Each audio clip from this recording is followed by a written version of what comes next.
il world building, un mondo meraviglioso dal quale io e Alessia siamo decisamente dipendenti, Sì, esatto. perché è una cosa che io personalmente adoro quasi forse più di scrivere storie, proprio è una passione, il world building. Confermo. E volevamo parlarne da un'ottica sia di amatori nello spiegare che cos'è un world building e in cosa consiste, e anche come noi stessi, dato che siamo aspiranti scrittori, li costruiamo questi mondi, perché non esiste una storia senza un contesto, senza un luogo, senza una lore e senza una maionese. Per chi si ricorda la clip,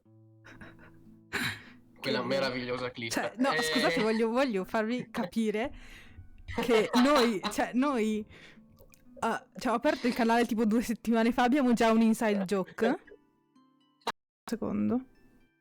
È ristartata la live. Non so per quale motivo, ma probabilmente cambierò un attimo. Ok.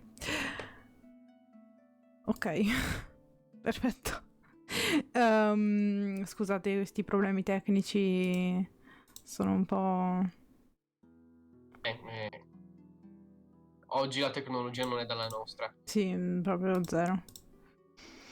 Bene, signori. Devo ancora capire perché si frizza quando ritorno su Streamlabs. Questo è il mistero della vita.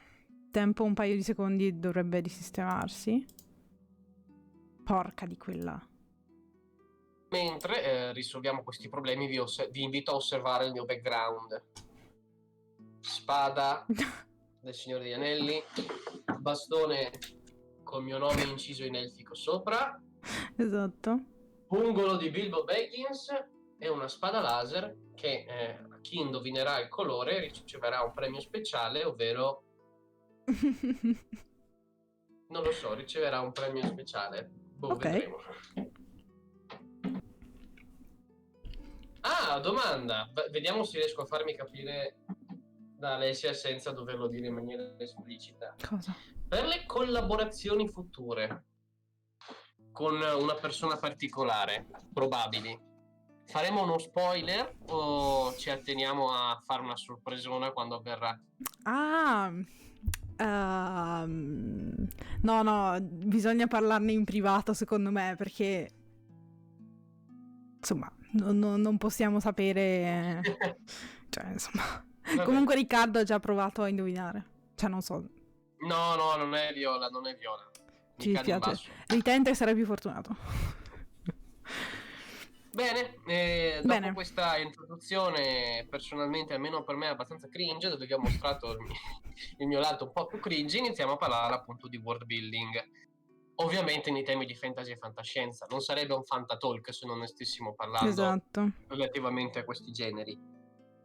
Io direi che ho parlato anche abbastanza, quindi farei parlare prima Alessia per il world building dal punto di vista fantascientifico, in cosa consiste e quali sono le sue caratteristiche, diciamo, più standard, meno standard, cosa è più famoso, cosa meno, e l'approccio, diciamo, classico, per così dire.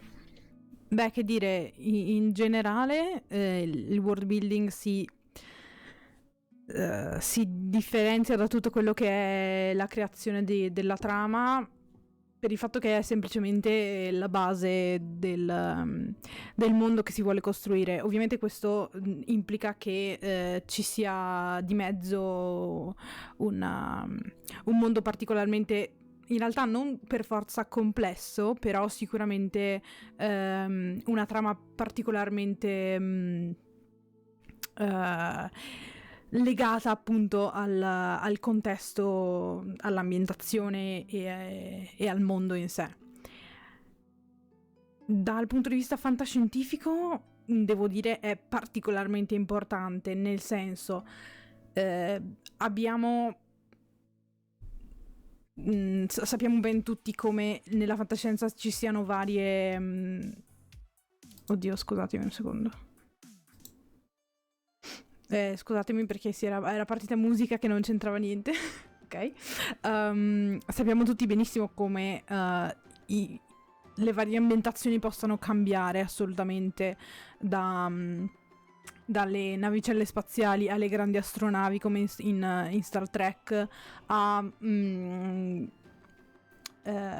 mondi a ambientazioni che si sviluppano tra navicelle spaziali e mondi come in Star Wars ad esempio, e quindi da quel punto di vista nella fantascienza è importantissimo anche solo avere un riferimento di dove siamo nello spazio, siamo su un mondo, siamo in che tipo di ambiente, per il semplice motivo di sopravvivenza intanto dei personaggi e poi anche ovviamente dipende anche dai temi che si trattano, perché magari il tema principale può anche non essere la sopravvivenza come in The Martian o in altri casi, può essere anche temi molto più sociali come in Philip K. Dick o temi anche in mezzo ai due come in Asimov ad esempio. Quindi varia molto da questo punto di vista e penso che valga un po' per tutti i generi, varia molto dal tipo di trama e dal tipo di temi soprattutto che si vogliono trattare e da cosa ci si vuole focalizzare, se più il rapporto fra i personaggi, il tema della sopravvivenza, il tema del conflitto, il tema della fantapolitica, insomma dipende chiaramente da quello.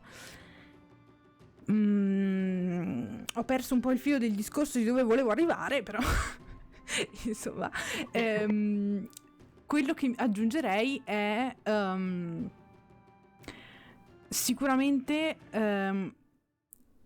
non voglio dire che abbia più possibilità perché in realtà non è vero, però rispetto a quella fantascienza molto stereotipata, che anche lì bisogna secondo me rivedere un po' il concetto di fantastico e di fantascienza e ne parleremo più avanti, per alcuni versi può essere molto più non innovativa, però insomma ha molte potenzialità dal punto di vista di quello che puoi fare, nonostante comunque ci siano delle limitazioni, come in ogni storia, come in ogni trama, ci siano delle limitazioni che devi per forza avere per poter creare una trama.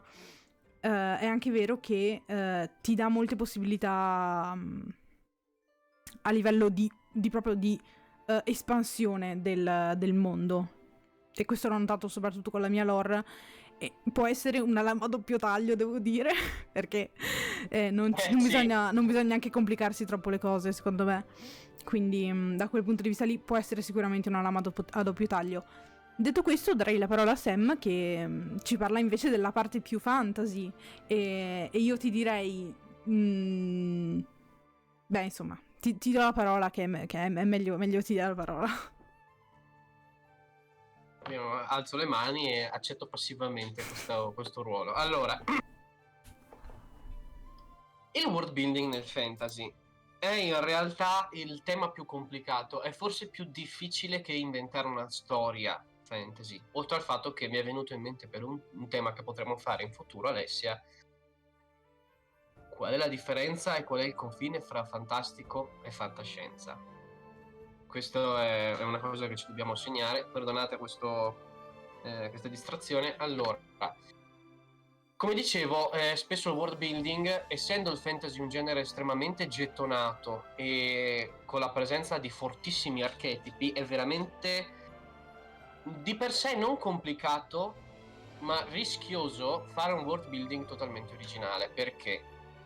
Se io vi dico mondo fantasy, il 99,9% di voi penserà a un mondo medievale, non meglio precisato in che epoca storica o in che luogo, perché di solito è un mondo immaginario, e bella lì, con la presenza di magia o creature magiche. Questa è l'idea di lore fantasy, non solo perché appunto di world building fantasy, non solo perché esistono moltissimi sottogeneri fantasy, ma proprio perché il fantasy classico è questo, ed è un fantasy che, lo citerò sempre, per tutte le volte che si parlerà di fantasy, signori, viene da Tolkien.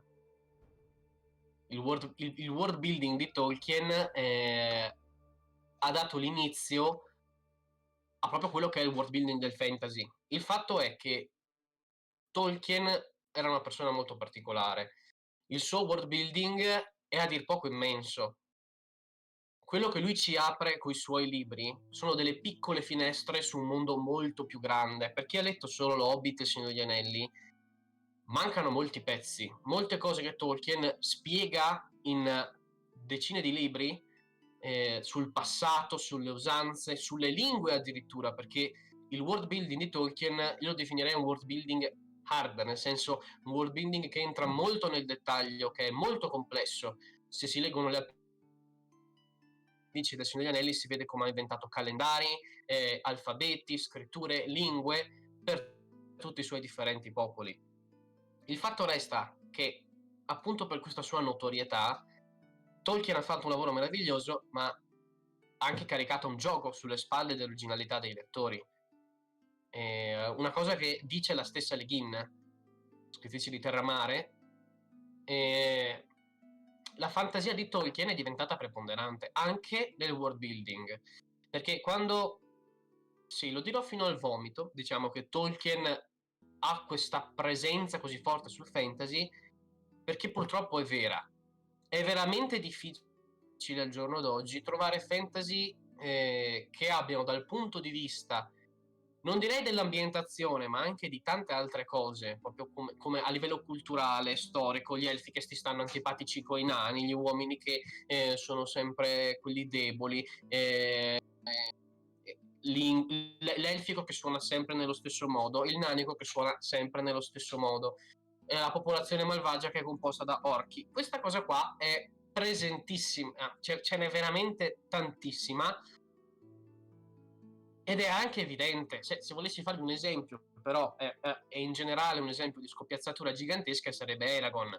Il world building presente in Eragon è sostanzialmente un copia e incolla della Terra di Mezzo, ma anche proprio dal punto di vista dei popoli e della loro cultura, la cultura dei popoli che abitano il mondo, che non mi ricordo più come si chiama, scusate, di Eragon, è la stessa di quella di Tolkien, non cambia di una virgola. E appunto è complicata l'originalità non di per sé, perché ci sono esempi di originalità. Lo stesso Harry Potter parla di un urban fantasy, ovvero il fantastico che si è intrufolato nel mondo della realtà, che vive, diciamo, come una realtà speculare, un universo parallelo, oppure che è inglobato nella stessa realtà. È tuttavia rischioso, perché quando un lettore entra nel settore fantasy di una libreria, si immagina cose di un certo tipo. E l'originalità può ispirare, ma anche dire non mi fido, non so cosa potrebbe essere.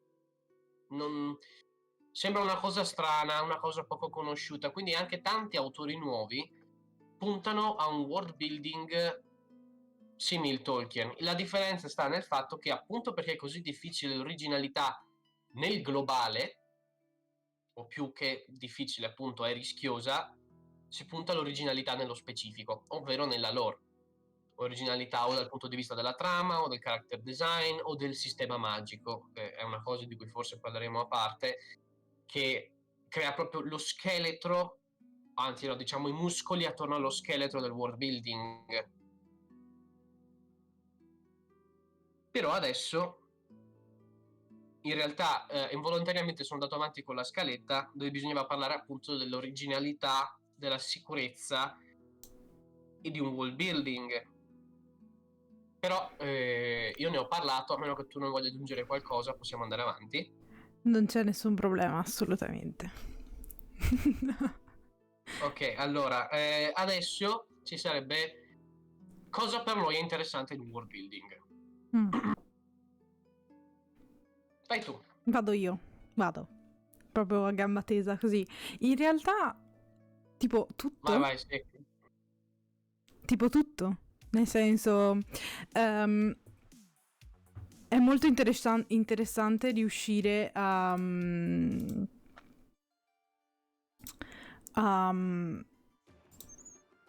Scusami, stavo controllando una cosa. È molto interessante, dicevo, scusatemi, riuscire a costruire un mondo, ok? Anche solo il fatto di poter essere, per carità, già con la scrittura si è un po' dei, insomma, di quel piccolo mondo, di quella piccola realtà, ma nel momento in cui si crea un world building semi-complesso, per carità può anche non essere complesso, nel momento in cui si crea un qualcosa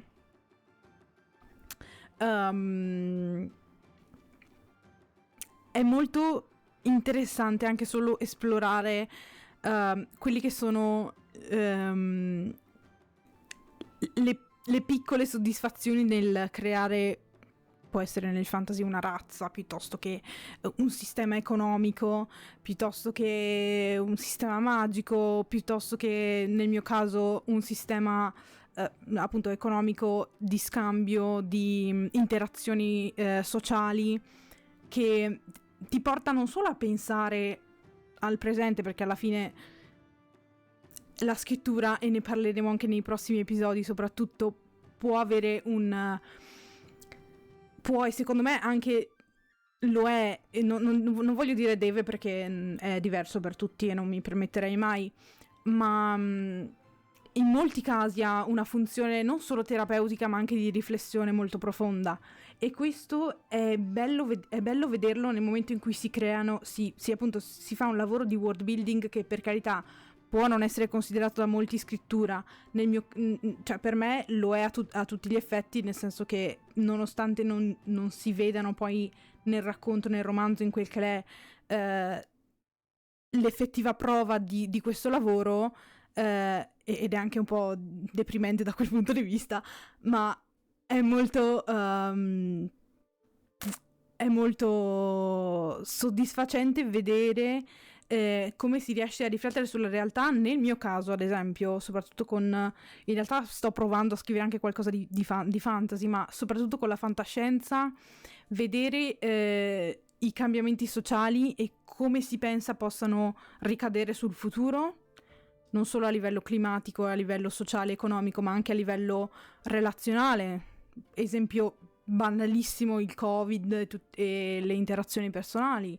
Ma può essere benissimo anche l'aspetto più della sfera sessuale, l'aspetto della sfera psicologica, l'aspetto della sfera più medica anche, l'aspetto transumano dell'evoluzione.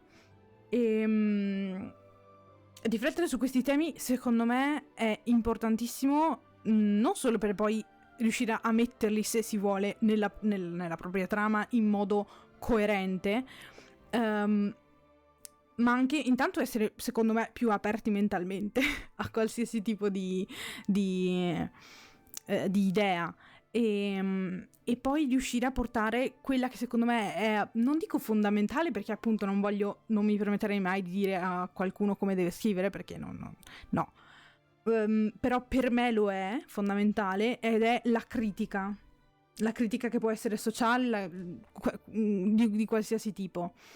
E anche solo secondo me un pizzico di pepe di critica al sistema, o comunque una sottigliezza. Anche secondo me anche la sottigliezza è molto molto interessante, soprattutto soddisfacente per me, perché sono lì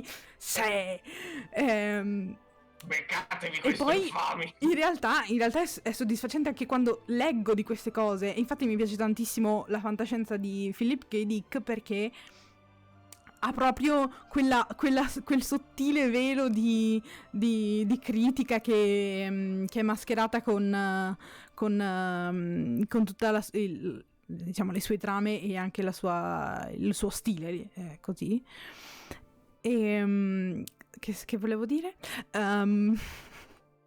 Di conseguenza, il bello secondo me è proprio questo, è l'insieme dei meccanismi che si vanno a creare nel momento in cui si vuole creare un mondo, proprio perché ovviamente non deve nascere da un bisogno fine a se stesso, ma da una volontà, ok?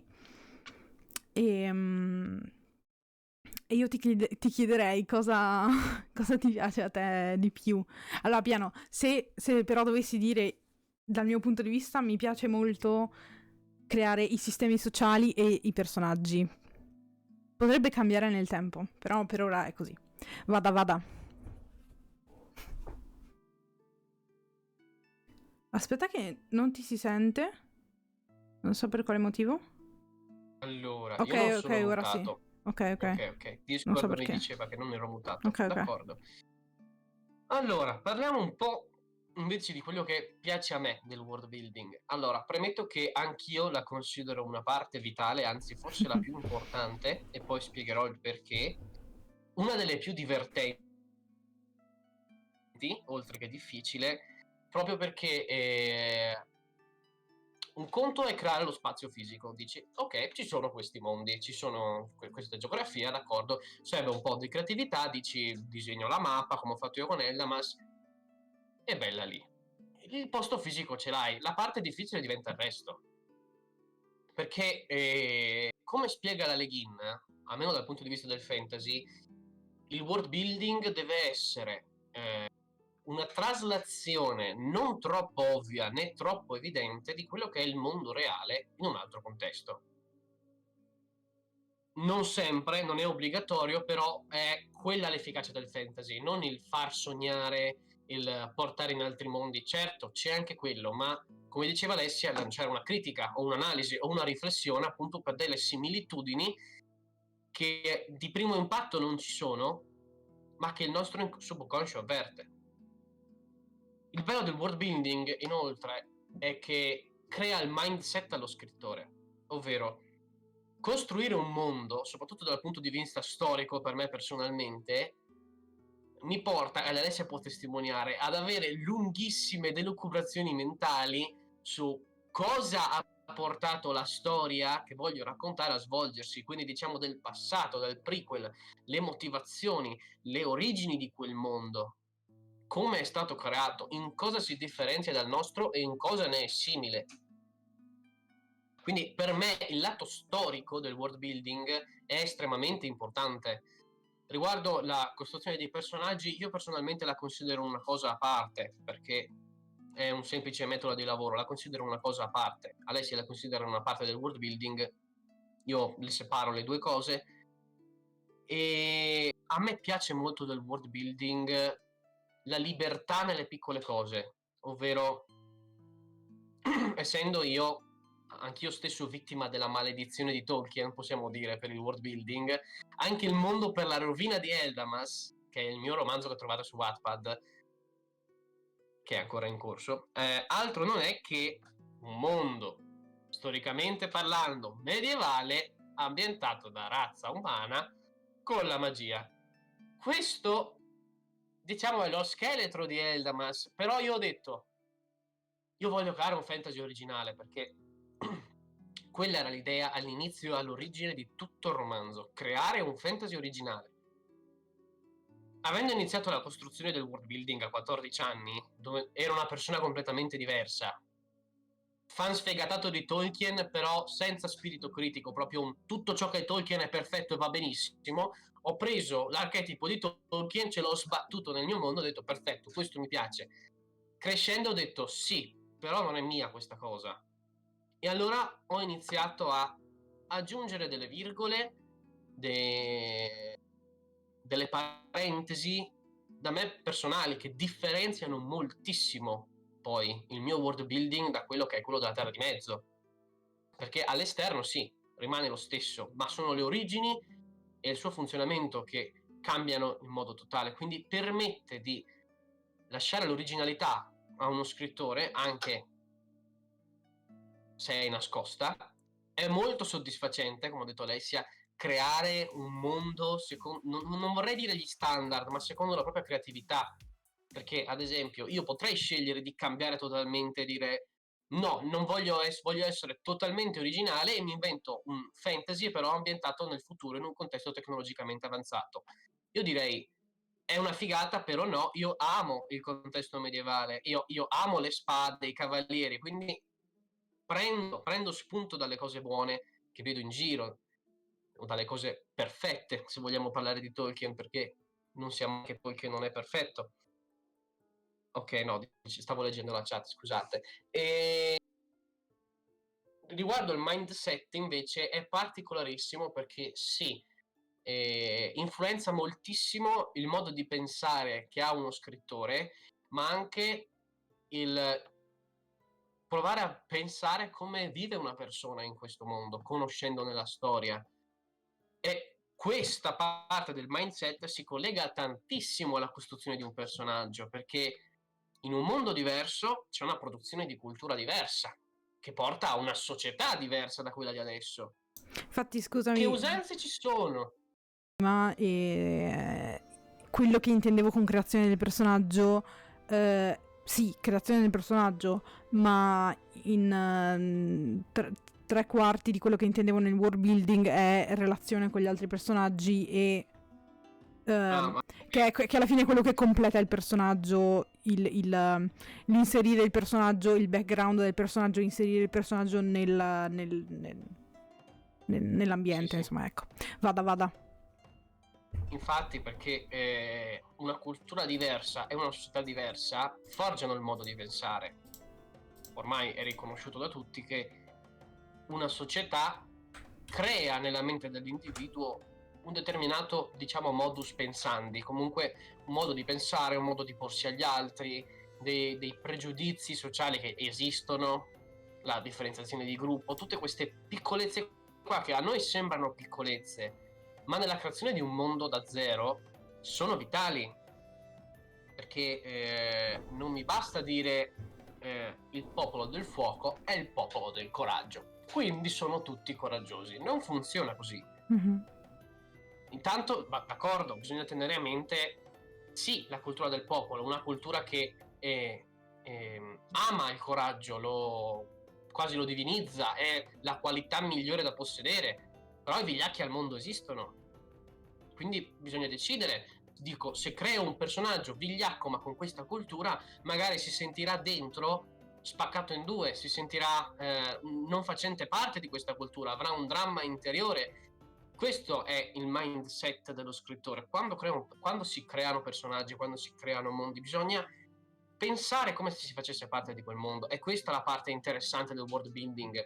Anzi, spesso è la parte più divertente. Io ammetto che prima di iniziare a lavorare effettivamente a Eldamas e ai capitoli, ho impiegato anche volutamente più di un anno per farmi un world building che mi piacesse, che mi soddisfacesse. Proprio perché dicevo, no, voglio crearlo perfetto, strafigo. È un lavoro che avevo iniziato ma che ho tolto dalla pubblicazione più che altro per mancanza di idee, che si chiamava Leggende di Eldamas. Aveva quest'idea, ovvero inserire il lettore in un mindset adatto per leggere la rovina di Eldamas, che consisteva in una specie di manuale di leggende, storie, culture dei vari popoli, in modo che il lettore si abituasse al modo di pensare di questi popoli, alle culture che ci sono, in modo che ad esempio potesse inserire dei modi di dire di un personaggio o determinate esclamazioni, possiamo dire culturali, tipo ah che Rotmak ci salvi e queste cose qua, e il lettore le avrebbe capite. Però mancanza di idee, nuove idee per Eldamas, perché purtroppo continuano ad averne moltissime.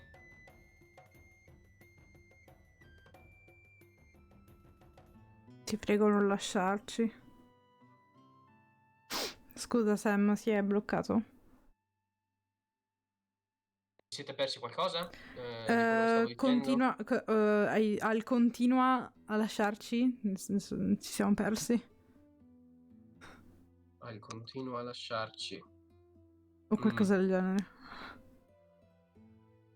Ah sì, continuare ad espandere Esatto. il world building, dire no ma pensa se ci fosse questa figata qua, per la storia funzionerebbe, però la storia non la si scrive mai perché si è troppo appassionati alla costruzione di un mondo. Io personalmente ci sono caduto, non so se ci è caduta anche l'Alessia. Sì, lo sai bene. E quindi è presente...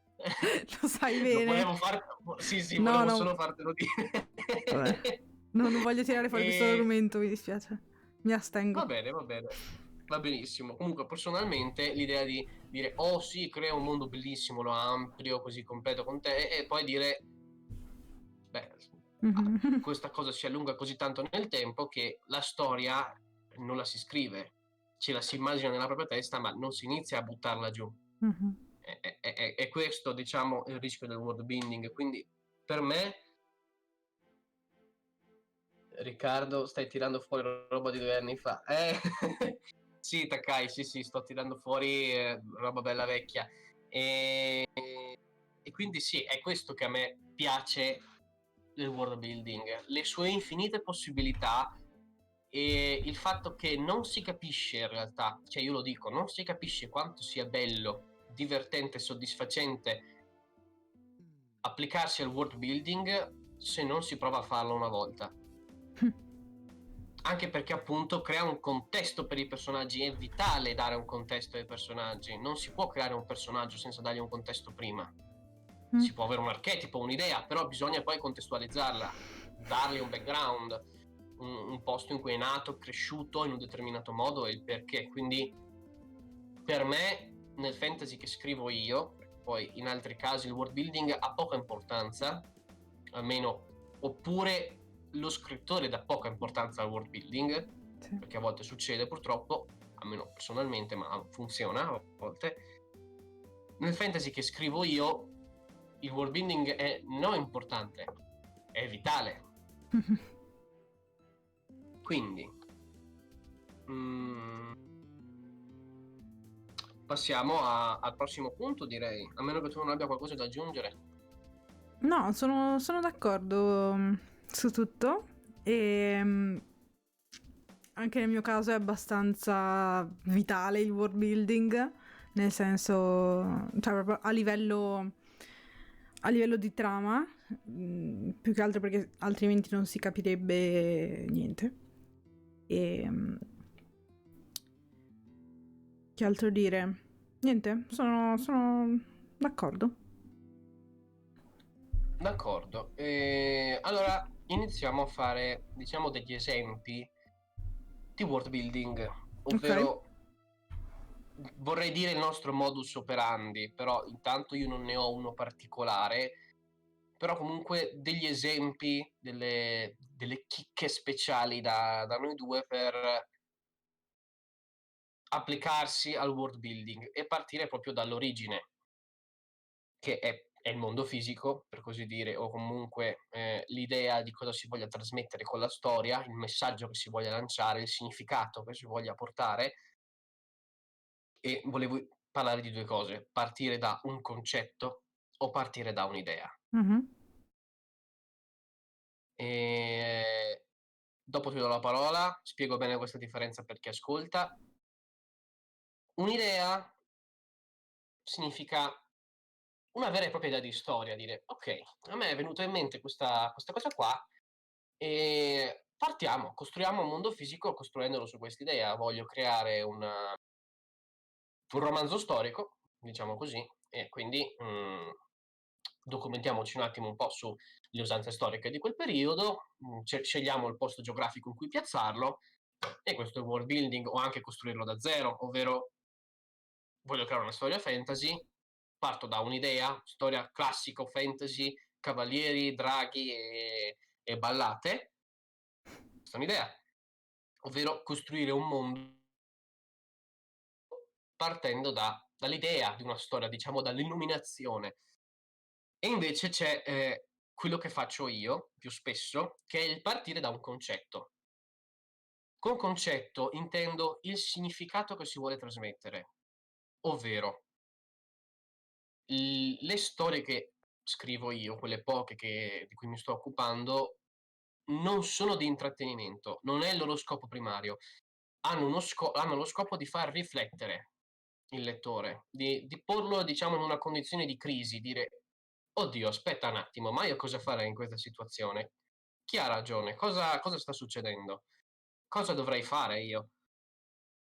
Quindi anche per le storie stesse io parto da un concetto. Per Eldamas è stato creare un fantasy originale. Questo era il concetto, non c'era nessuna idea, voglio creare una cosa originale. Poi il fantasy è arrivato dopo. Quindi il concetto è più astratto, ma possiede più libertà a livello di world building, perché per trasmettere un concetto si può fare in moltissimi modi, invece un'idea ha già un archetipo dentro. Esatto. Se io dico voglio creare una storia fantasy con i cavalieri, di sicuro non farò gli UFO, Sì. per fare un esempio. Quindi ti dico, voglio parlare della tematica sociale, della lotta fra bene e male, o anche filosofica della lotta fra bene e male e di tanti altri temi che se ne conseguono, la libertà,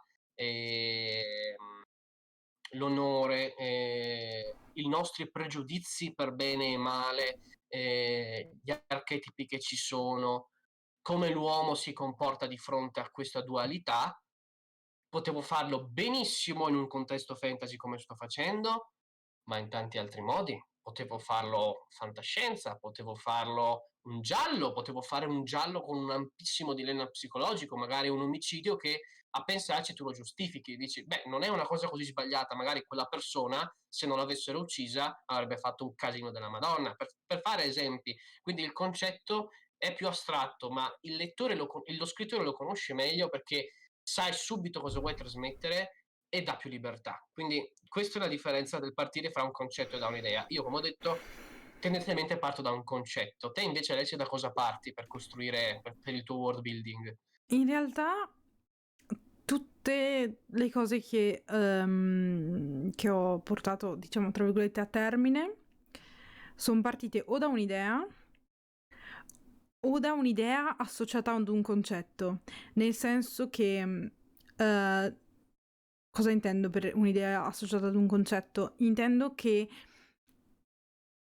l'idea principale, cioè l'idea di trama proprio abbozzata, molto grezza, aveva in sé le caratteristiche per portare avanti quel concetto. Non so se si è capito. Il personaggio, archetipo o comunque idea di base che volevo portare avanti aveva già in sé le caratteristiche per poter sviluppare nella storia o attraverso la storia stessa o attraverso una narrazione di un altro tipo, un dialogo o qualcos'altro, o attraverso semplicemente il suo background, come ad esempio in Star Eater alla fine è quello. Cosa stavo dicendo? Ha in sé le caratteristiche per portare avanti il concetto che volevo portare nella storia. Quindi non so in realtà se sia, cioè se sia io a forzare il concetto nel personaggio o nell'idea, se sia il contrario, non ne ho la più pallida idea. So solo che nel momento in cui so che questa idea può essere portata a termine in qualche modo, è perché le due cose si uniscono e penso che ad un certo punto tutti quanti, anche tu, avrai avuto l'idea di Neos e comunque l'idea dei personaggi che combaciava con... perché altrimenti non funziona. Sì, se no non c'è Però niente, non c'è nel mio niente da caso cui è proprio partire. dall'inizio in cui ho un'idea di base, un concetto di base e dico quest'idea o comunque questo archetipo sta bene con questo concetto, si mischia perfettamente con questo concetto, con questo non so neanche come chiamarlo, sì, il concetto alla fine ci sta anche bene. Può, può portare avanti in modo utile la trama, e non solo la trama, ma anche il messaggio, tra virgolette, che poi può essere messaggio, può essere altro, il messaggio che voglio portare, che può essere un messaggio, può essere... mi mancano le parole in questo momento. Un tema particolare che voglio affrontare in una certa maniera, una critica, perché molto spesso è una critica, molto sottile magari. Quindi sì, ideale più concetto. Idea più concetto. Ok, va bene. Figata, non lo sapevo, ok. Sì, una cosa che volevo aggiungere, con idea si intende anche un personaggio fatto e finito, nel senso, Sì, sì. io mi immagino un personaggio e devo creargli un contesto Sì, sì, attorno. sì, Dico, sì, ok, sì, sì. mi piace un sacco questa idea di personaggio, creiamolo. Per me è avvenuto in modo parziale, ovvero per necessità di trama derivata dal world building, ho deciso che i cavalieri erano 7 in Eldamas. E io ho avuto subito l'idea di Feromel, che è uno dei protagonisti, che è uno dei personaggi, il Cavaliere del Fuoco, ed è da lui che ho estratto l'intera cultura del Popolo del Fuoco. Sono partito dall'idea che avevo di lui. Quindi sì, il world building può dipendere in modo totale o parziale persino da un personaggio che ne fa parte e si influenzano a vicenda, quindi è una cosa dinamica il world building, è una cosa che ti trascina, ti rapisce, è veramente pazzesca. Però adesso bisogna parlare di un'altra cosa, il connubio fra l'originalità di un world building e l'ispirazione da altri mondi. Faccio un esempio rapido di non originalità e ispirazione fin troppo palese. È sempre il caro vecchio Eragon, signori, c'è poco da fare, è proprio, ha cambiato la mappa, però il resto è uguale, ma proprio uguale. L'unica cosa fatta bene in Eragon, perché spezzo una lancia in favore di questa cosa, è il sistema magico, di cui se ne parleremo più avanti. Eragon ha un sistema magico che funziona veramente da Dio ed è fatto molto bene, alla quale io mi sono lontanamente ispirato anche, perché mi piaceva molto il concetto. Comunque sì, il connubio fra il prendere ciò che è buono, che ci è piaciuto dalle nostre letture, da cose che conosciamo da altri, perché non si può copiare un altro mondo, soprattutto perché copiando un mondo lo vediamo nei ragionamenti dello scrittore, quindi anche sapessimo a memoria, vi spiego, anche sapessi a memoria la mappa della Terra di Mezzo, ma proprio tutta ve la sapessi disegnare a occhi chiusi, io di sicuro conoscerei il mondo di Arda, la Terra di Mezzo, meno di Tolkien. Anche se sapessi tutte le culture, tutti i calendari, se fossi proprio uno studioso di Tolkien, a me manca l'averlo creato. Che non è per niente cosa da poco. Infatti, Alessia, volevo sapere se tu avevi avuto degli esempi, personali o meno, di mondi che secondo te magari non erano del tutto originali, ma si vedeva che non erano del tutto originali, ma che avevano portato quella differenza che gli aveva dato la marcia in più, che ti aveva fatto apprezzare quel world building, anche se era ispirato palesemente da altre opere o da altri stili. Sto pensando.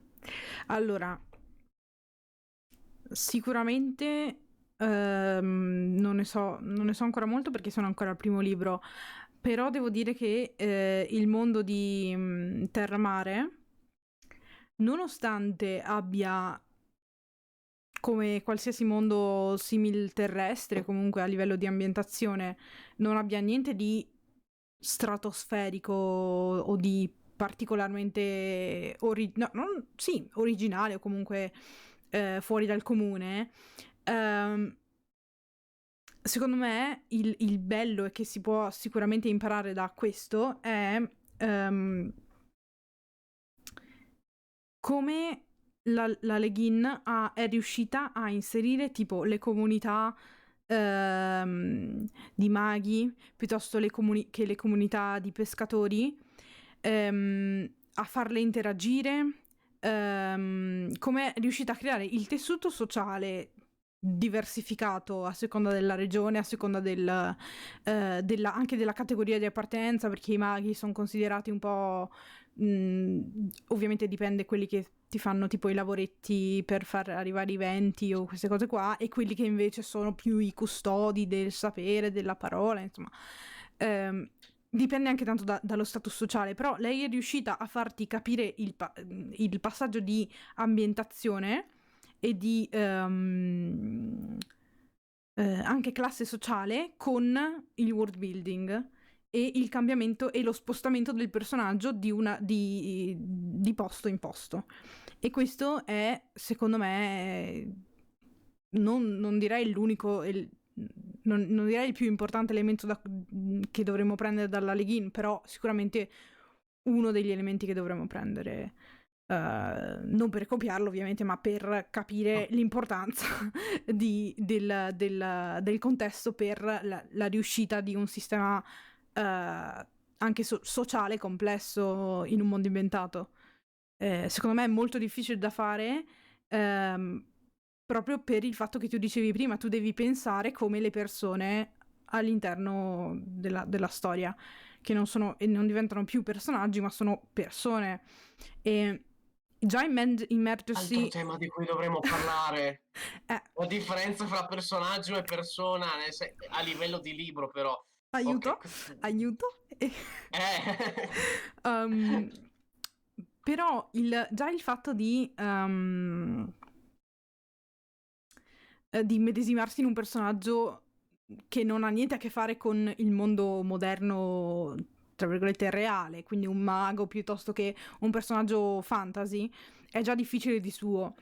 Se poi dobbiamo creare un tessuto sociale o comunque un insieme di persone, anche di personaggi molto molto secondari, molto molto tra virgolette inutili, però che devono ogni tanto interagire con i personaggi principali, se non lo fanno in modo credibile o comunque se non agiscono anche solo nelle descrizioni, e questo vale per tutte le narrazioni, penso, a partire dai videogiochi fino ai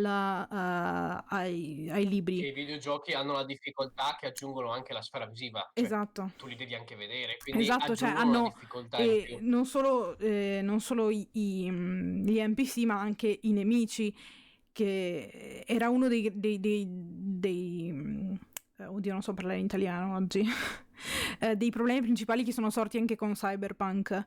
L'IA dei nemici o comunque delle persone in generale non ha un cazzo di senso, perché si comportano come se fossero non lo so, ci sono veramente delle clip che fanno veramente ridere, e quindi da quel punto di vista lì dici cavolo, però potevate starci un po' più attenti, perché nel momento in cui tu arrivi e vedi porca puttana Night City fatta da Dio, è stata anche recensita dagli architetti in modo molto positivo, da dei designer in modo molto positivo, è fatta veramente da Dio.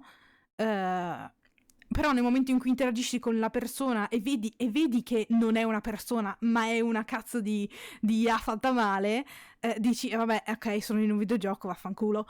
Si perde E tutta la questo magia. perde assolutamente tutto. E a maggior ragione se un'opera, che può essere, adesso ho fatto l'esempio di Cyberpunk, ma perché Cyberpunk doveva essere un titolo immersivo, che per carità lo è, ma se mi fai un'IA del genere anche no, tralasciando i bug e tutto il resto. Ma vale secondo me per qualsiasi tipo di narrazione. Nel momento in cui, No. cioè, cazzo, ci sarà un motivo se una delle regole principali è il patto fra il narratore e il pubblico, che ti dice che quello che tu stai guardando, quello che tu stai leggendo è una finzione, ma esiste nel momento in cui tu lo stai leggendo. Se non porti fede a questo, anche attraverso il world building e tutte queste cose qua, si perde chiaramente tutto. Mi sono un attimo infervorata su questa cosa, mi dispiace. Però sì, ho perso la Hai domanda che mi ragione. avevi fatto all'inizio. Bene. No, la domanda alla fine hai risposto e poi hai divagato, Ok, quindi non perfetto. ti preoccupare. Perfetto. E su questa divagazione volevo aggiungere una cosa. Altra cosa che dice Tolkien proprio sul patto fra lettore e scrittore è che, almeno dal punto di vista del fantasy, si lascia sempre una luna di mistero. C'è qualcosa che non va spiegato, perché deve mantenere un po' quel senso di magico, di ignoto, anche perché Tolkien rinnegava proprio l'idea di fuga dalla realtà. Per lui il fantasy doveva essere un'espressione della realtà. Quindi magari uno dice, vabbè, cosa ti metti a fare un world building così complesso, così cosa, se poi non devi dire tutto al lettore?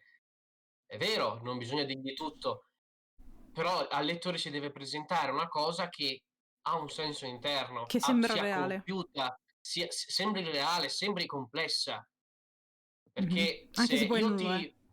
se io ti smeno per mezzo libro che bisogna andare a questo tempio per queste divinità, non posso limitarti a dirti i nomi di queste divinità, devo dirti altro, si deve sedimentare in te lettore, questa coscienza che in questo mondo ci sono tali divinità. e perché sia così importante andare a questo tempio, per fare un esempio. Quindi è un'altra cosa che ho vissuto personalmente, la costruzione di personaggi che sono personaggi cartacei e non persone. Ho ricevuto un feedback molto costruttivo da parte appunto della casa editrice del Miglio, quando ho mandato le primissime bozze, che a rileggerle mi vergogno moltissimo, della rovina di Eldamas, che un tempo si chiamava La Zada Nera. Allora, sono stati di una gentilezza enorme, perché hanno risposto anche in non troppo tempo e mi hanno trattato da scrittore, perché avevamo una conoscenza pregressa di stage.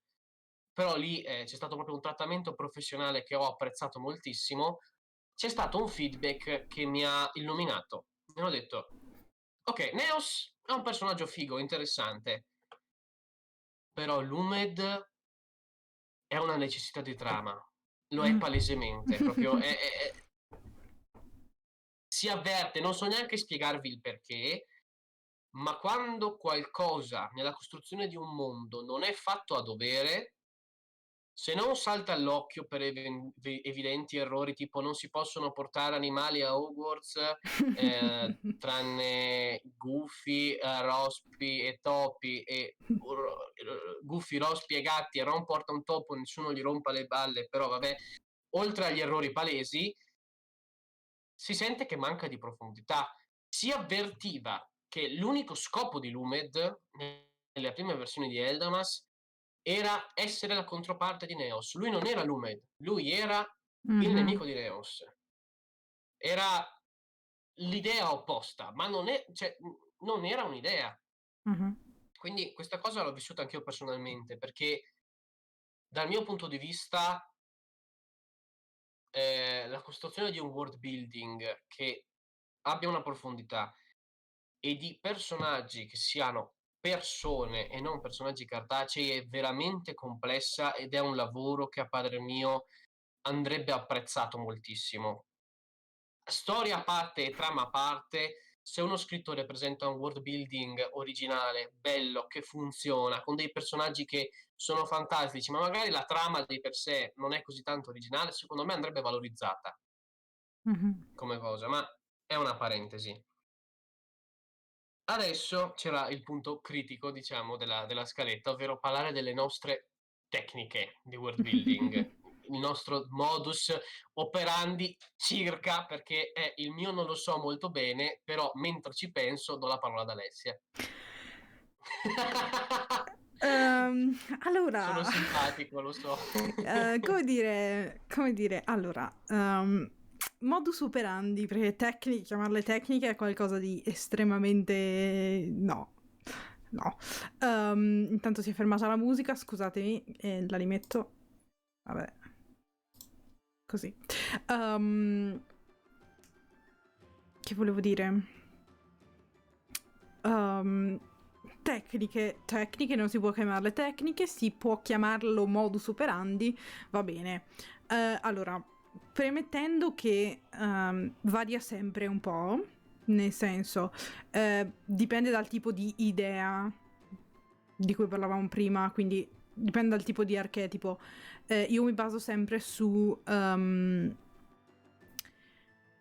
non solo il protagonista, perché secondo me se uno si basa solo sul... cioè almeno se io mi basassi solo sul protagonista finirei un po' per non sviluppare, non so come dire, non sviluppare tutte le potenzialità che potrebbe avere eventuali trame alternative, non so come dire. Perché magari sono troppo... per lui. Sì, però magari sono troppo fissata sulla prima idea che mi viene in mente, non so come dire. Quindi cerco di non fissarmi sul personaggio se non è ancora stato sviluppato. E cerco più di focalizzarmi sul concetto, ovvero in che contesto il concetto che voglio trasmettere, potenzialmente anche associato all'idea, può essere fatto in modo più congeniale. Per esempio, quando avevo iniziato a scrivere l'archivista, che deve ancora essere finito, perché devo riscriverlo, però che ansia, però vabbè, quando avevo iniziato a scrivere l'archivista, il concetto era un messaggio, tra virgolette, molto detto molto banalmente, però non era così banale nella mia testa, ecologista, tra virgolette, molto orientato al futuro da un punto di vista oddio, non solo ecologista ma anche di responsabilità. E quindi il contesto, diciamo, il genere che mi era venuto in mente che poteva essere più congeniale era quello dell'ucronia distopica. Perché? Perché se tu vuoi rappresentare, se il tuo concetto in quel momento è messaggio di responsabilità, messaggio ecologista, tra virgolette, per farla proprio spicciola, o comunque riflessione sulle sorti del mondo e sulla nostra responsabilità sul mondo, mi era scattata l'idea dell'ucronia, ovvero del come avremmo potuto fare per rendere le sorti del mondo ancora più peggiori nell'immediato futuro. Ma non perché adesso siamo bravi, perché perché stiamo facendo alcune cose, ma semplicemente perché per far capire, non so, quello che ci aspetta, piuttosto che non mi sto esprimendo come vorrei. È semplicemente quella sensazione di dire con questa trama e con questa ambientazione, più che altro, posso far trasparire questo concetto con dialoghi piuttosto che con la trama in sé, perché alla fine la trama in sé. Invece, se penso ad esempio alla lore fantascientifica, è diverso. Nel senso che, essendo un mondo, comunque un world building molto più ampio, è stato pensato, forse anche in modo errato, ma non sono sicura, è stato pensato non tanto come una storia principale, ma come una lore. E quindi lì il passaggio era diverso. Se prima dovevo associare il concetto al genere e alla trama, all'ambientazione di trama, lì invece era più sempre legato ovviamente ai concetti che volevo portare, ma i concetti divenivano secondari rispetto al genere. Io sapevo che volevo fare qualcosa di fantascienza. I concetti arrivavano comunque le idee e i messaggi arrivavano di conseguenza, perché alla fine li avevo già in testa. Ma lì è stato diverso la suddivisione di quei concetti a diversi personaggi. E quella secondo me è la difficoltà nel creare una lore che si sviluppa su più piani. E lì ovviamente se vuoi complicarti la vita, se no fa lo stesso. Sì. Sì, ma però di base è sempre scusa, ti interrompo un vai, secondo, vai. proprio per... Sì, sì. No, vai, presumo stessi... Finisci la frase, poi dopo stavo mi concludendo. Di base è sempre l'associazione del concetto all'idea e quindi allo sviluppo di quel concetto all'interno di un ambiente che possa favorirlo. Fine. E una cosa che volevo dire è proprio legata che è una cosa che io personalmente non farei mai, perché sento che ne sarei molto influenzato, è partire e fare come hai fatto tu con la tua lore fantascientifica, ovvero voglio scrivere qualcosa di fantascienza. E se io dicessi voglio scrivere qualcosa di fantasy, mi ritroverei con un pugno di mosche, personalmente, proprio perché se penso a voglio scrivere qualcosa di fantasy, mi ritrovo il deserto, perché io in realtà ragiono molto poco dal punto di vista del world building se si tratta di un genere, un messaggio. Infatti all'inizio la rovina di Eldamas non è che avesse un messaggio, cioè era una critica velata al fantasy tradizionale, con l'eroe che salva la patria e il cattivo che è cattivo perché sì. L'unica cosa che c'era. Adesso quel messaggio lì non solo è diventato secondario, è uno dei meno importanti, ma si sono aggiunte cose molto più grandi, quindi se io partissi dall'idea voglio scrivere un romanzo di tale genere o voglio scrivere qualcosa legato a questo, mi troverei molto più in difficoltà. Io sviluppo il messaggio e il concetto da trasmettere dopo che ho fatto il resto, quindi in generale faccio fatica, non per il world building, ma proprio per la questione della trama, della lore, per così dire. E volevo fare un esempio di originalità invece da questo punto di vista, perché pensate, ci troviamo in un romanzo, in una storia fantastica, in cui fin dall'inizio si vede che è presente la magia, e il protagonista è una persona normale, senza nessun potere. Questa cosa, per chi non l'avesse capito, sto parlando di Re Zero, e ha come protagonista questo ragazzo normalissimo che ha solo una cosa, o diciamo un potere per necessità di trama, che è quello di essere virtualmente immortale, nel senso che ogni volta che muore torna un po' indietro nel tempo per evitare di morire. Questa è la sua unica forza, per il resto è un semplicissimo, debolissimo essere umano privo di qualsiasi capacità, e non intendo privo di poteri magici, ma ad esempio ultra intelligente come si vede negli anime. No, è un ragazzo di 17 anni medio. Questa è un'originalità pazzesca, secondo me. E piccola parentesi per fare pubblicità al mondo degli anime, di cui parleremo in futuro, signori, perché è un mondo molto sottovalutato ma molto bello. E adesso parliamo invece delle mie tecniche, per così, del mio modus operandi. Allora, credo che il mio sia molto più confusionario del tuo, Alessia, perché da come ti ho sentito descriverlo io sono molto più casual, perché traggo le conclusioni dopo, e su quello che inizio. E ora come ora vi direi che quando io mi occupo... Leggi, Riccardo.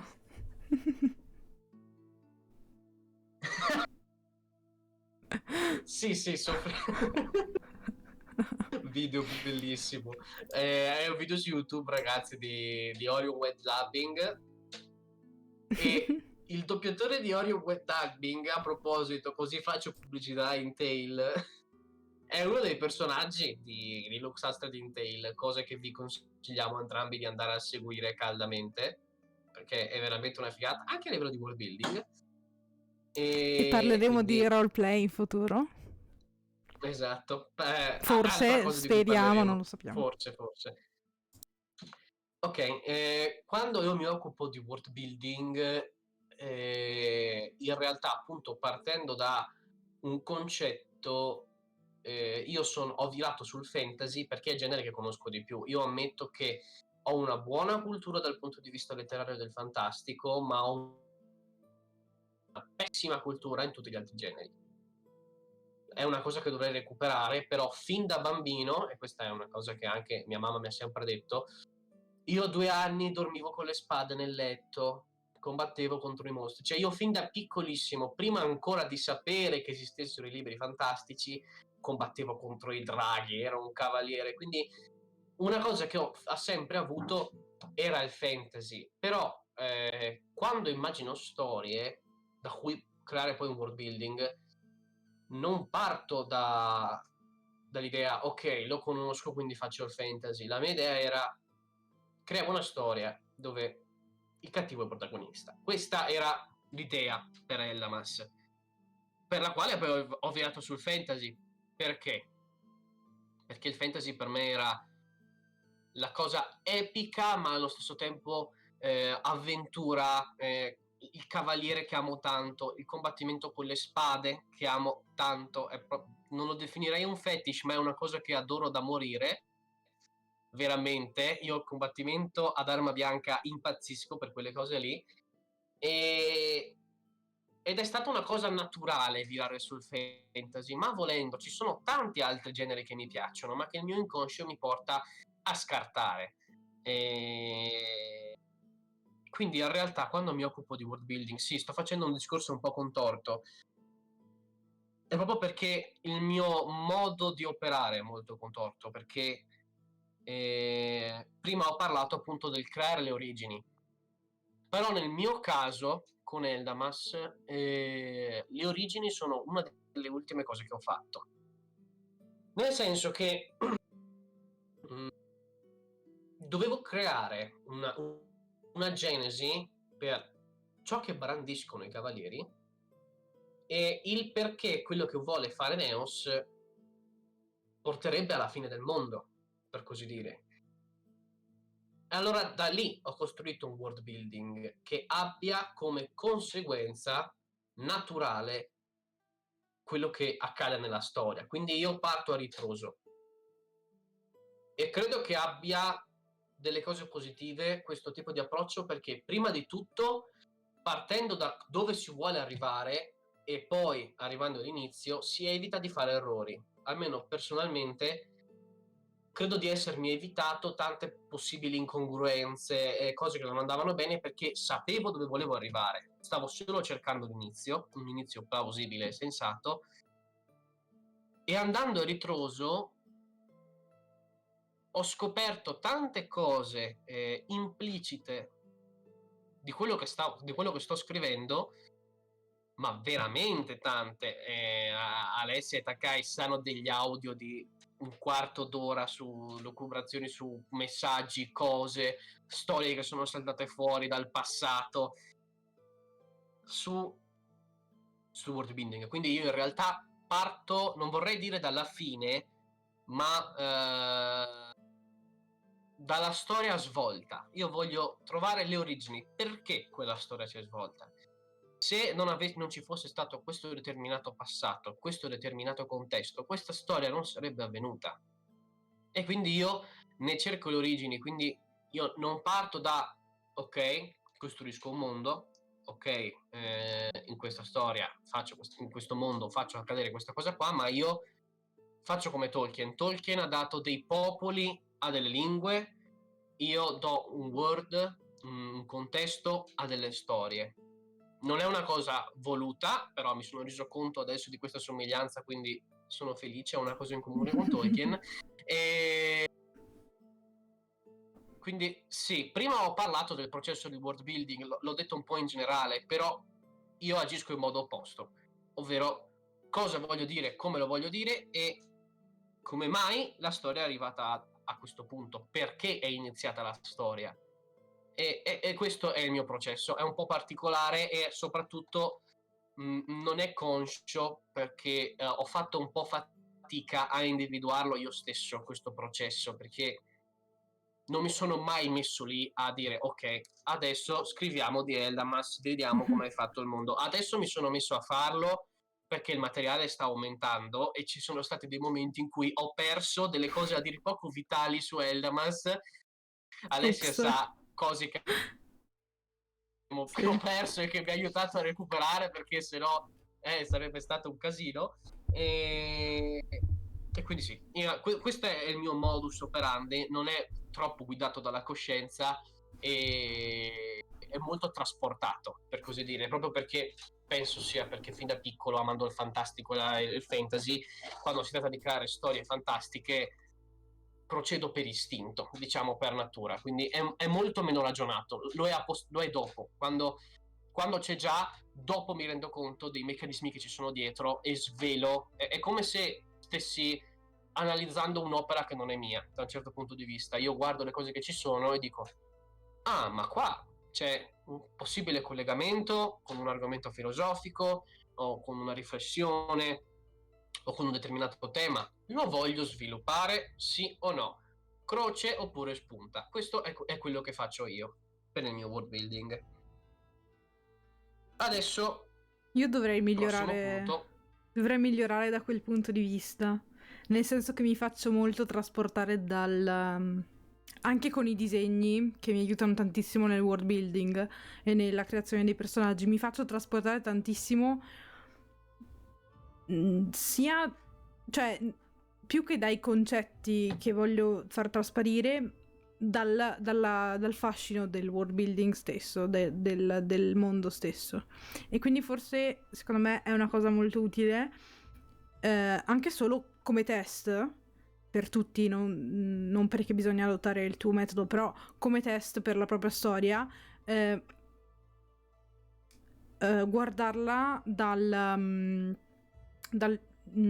a ritroso, guardarla dalla fine all'inizio, per capire intanto, vabbè, se ci sono buchi di trama, ma poi quanto abbiamo valorizzato quello che volevamo dire e quanto in realtà quello che volevamo dire intanto l'abbiamo detto e poi oddio è bruttissimo, però insomma quanto abbiamo detto quello che volevamo dire e quanto in realtà ci potrebbero stare altri tipi di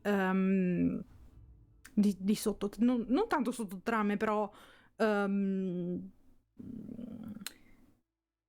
spunti di riflessione. Ecco, volevo ringraziare The Brothers per il follow, grazie mille. Presentati in chat se ne hai voglia, se no fa lo stesso. Se sei timido non ti preoccupare, o timida non ti preoccupare. Grazie. Però intanto grazie per il follow. Ok, sono felice che ti abbia un po' ispirato sta cosa qua. Sì, Bene. molto. Ora bisogna parlare di un tema un po' controverso, che è l'idea iniziale con cui si vuole costruire un proprio mondo, ovvero quanto è importante, che non significa quanto influenzi i personaggi, ma quanto voglio scavarci a fondo, quanto deve essere misterioso, quanto deve essere specifico, quanto voglio lasciare nell'ombra. Lo dico subito, personalmente odio lasciare le cose in ombra e io cerco di svilupparle a pieno proprio io. Anche per un racconto breve, quando creo un contesto, quando faccio world building per un racconto, mi metto lì e lo faccio tutto quanto, proprio perché intanto è una passione. Posso dire che se esistesse lavoro fare world building, lo farei con molto piacere, sarebbe una figata. Infatti una possibile occupazione sarebbe tipo lo sceneggiatore per i videogiochi, dove devi creare dei nuovi universi e fare cose. Bellissimo. A me ispira moltissimo come idea. Sì, narrative design, bellissimo. Sì. Però ho visto anche in opere fantasy come si dà per scontato che l'archetipo presente nella mente del lettore per fantasy vada bene per la storia. Citiamolo per la 28ª volta. Eragon. Ops. Tu sai che è un fantasy, sai che ci sono i draghi che parlano, ok, è un fantasy, quindi ci sono i cavalieri, è un mondo particolare con le razze magiche, bene. Tutto il resto manca, nel senso non c'è nessun tipo di approfondimento culturale, sociale e storico pochissimo e solo degli elfi, degli umani praticamente zero e dei nani ancora meno, sul mondo. Non si sa niente se non la mappa e le razze che ci vivono, manca tutto il resto della valorizzazione. Guarda adesso... Riccardo, ti prego. Allora, Takae mi hai fatto un complimento che io adoro la follia. Se mi dai del Miyazaki, io veramente... altra cosa di cui parleremo, i film dello studio Ghibli. Perché parlano proprio di... Sarà un altro tema. Perché appunto vabbè, l'ha scritto a 15 anni il primo libro di Eragon, quindi è un po' giustificabile che non ci sia così tanta attenzione al world building, anche perché ci vuole un po' di consapevolezza. Anche io all'inizio ero lì, ok, faccio una storia fantasy e basta, però questo è un esempio, però non è stato sviluppato nelle opere dopo, cioè è questa la cosa che mi dà fastidio. Ci sta che il primo libro l'hai scritto a 15 anni, non hai dato delle fondamenta al tuo mondo, però non l'hai fatto neanche dopo. L'ultimo libro, Inheritance, l'hai scritto a 22, hai avuto 7 anni per sviluppare un world building completo. Per favore, fallo! Aveva dei punti fortissimi Eragon, il sistema magico era perfetto, l'idea dei draghi parlanti era una figata, a me piaceva un sacco. Draghi parlanti, la magia che funziona così bene che tu sai benissimo quando se fa quella roba ci muore o non ci muore, se può farla, se non può farla. Però è un mondo senza radici. Tu fin da subito che lo leggi respiri che è finto, non ne sei così tratto. Non dici o non dici roba antica, cioè ti dicono roba antica ma non ti dicono che roba è.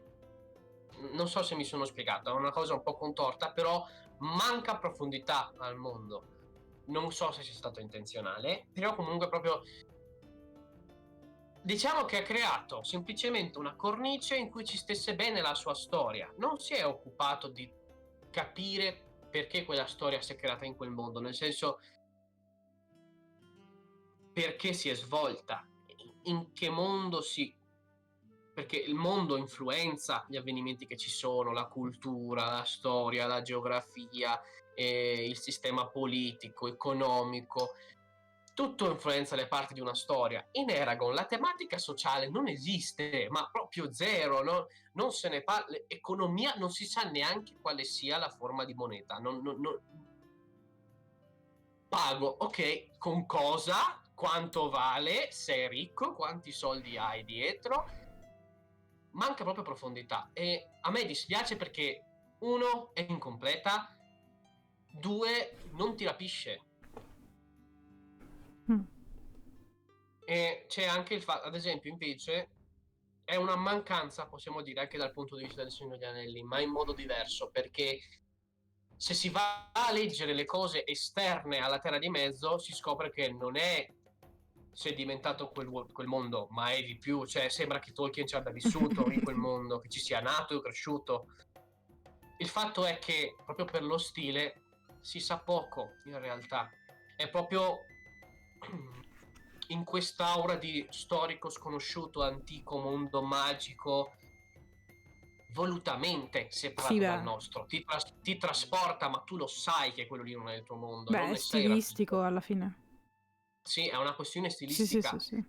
Quindi diciamo che per Tolkien il world building non era importante, nel senso ha creato un mondo che funziona con profondità, lingue, culture, tematiche sociali, origini, genesi, però non era importante per la storia. L'ha creato, non dico perché gli piacesse, ma proprio per completezza, o forse perché Esatto. era pazzo ed erano cose che vedeva davvero, non lo so. Però non era importante per la storia, a noi serviva sapere che la contea e Mordor erano molto distanti e c'era una missione da compiere, non ci serviva sapere altro. E Tolkien quest'altro non ce l'ha detto, ma ci ha fatto percepire che c'era dell'altro. In Eragon percepisci che non c'è nient'altro, percepisci che c'è questa mancanza. Cioè, non lo dico con... Adesso si vede che io critico tanto Eragon, ma lo critico perché l'ho letto dopo aver letto Il Signore degli Anelli e ho notato subito le scoppiazzature che c'erano. Io ai tempi ero un fan di Tolkien senza critica. Quindi appena ho visto una copiatura ho detto, boh, Eragon è uno schifo. Ci ho messo un po' a riconoscerne i punti forti. Ce ne ha Eragon. Sistema magico. La trama di per sé è una trama ben complessa, costruita e strutturata. Lo sviluppo dei personaggi, Eragon stesso ha uno sviluppo come uomo che non è da tenere sotto, cioè non è da sottovalutare, ha un bello sviluppo come personaggio, risalta molto come persona e non come personaggio, quindi lì c'è stato un ottimo lavoro, però c'ha dei punti critici molto forti a livello di world building, quindi questo è il tema dell'importanza e sostanzialmente io ne ho già parlato, per me è importantissimo e quando ne costruisco uno vado fino in fondo anche se nella storia non traspare, perché è importante per me, perché io voglio che quella storia sia reale dentro di me, che non ci siano dei buchi, che non ci siano delle mancanze nel contesto in cui è inserita. Io voglio che ci sia tutto. È come se appunto vedessi la storia della vita di una persona sul pianeta Terra, che è un pianeta enorme con miliardi di anni di storia. Io voglio quella sensazione quando vedo una mia storia, anche dal punto di vista di scrittore. Quindi per me il world building e anche il mondo, anche se non traspare nella storia, è vitale, veramente. E Sì. adesso ti cedo ti ho rubato un sacco di scena io in Ma questa live, figurati. Alessia, perdonami. Ma che? Anzi. La stessa cosa. In realtà io ti direi è un difetto più grande, ma sicuramente mi sbaglierò. Hi Holly. Sicuramente è un difetto più grande.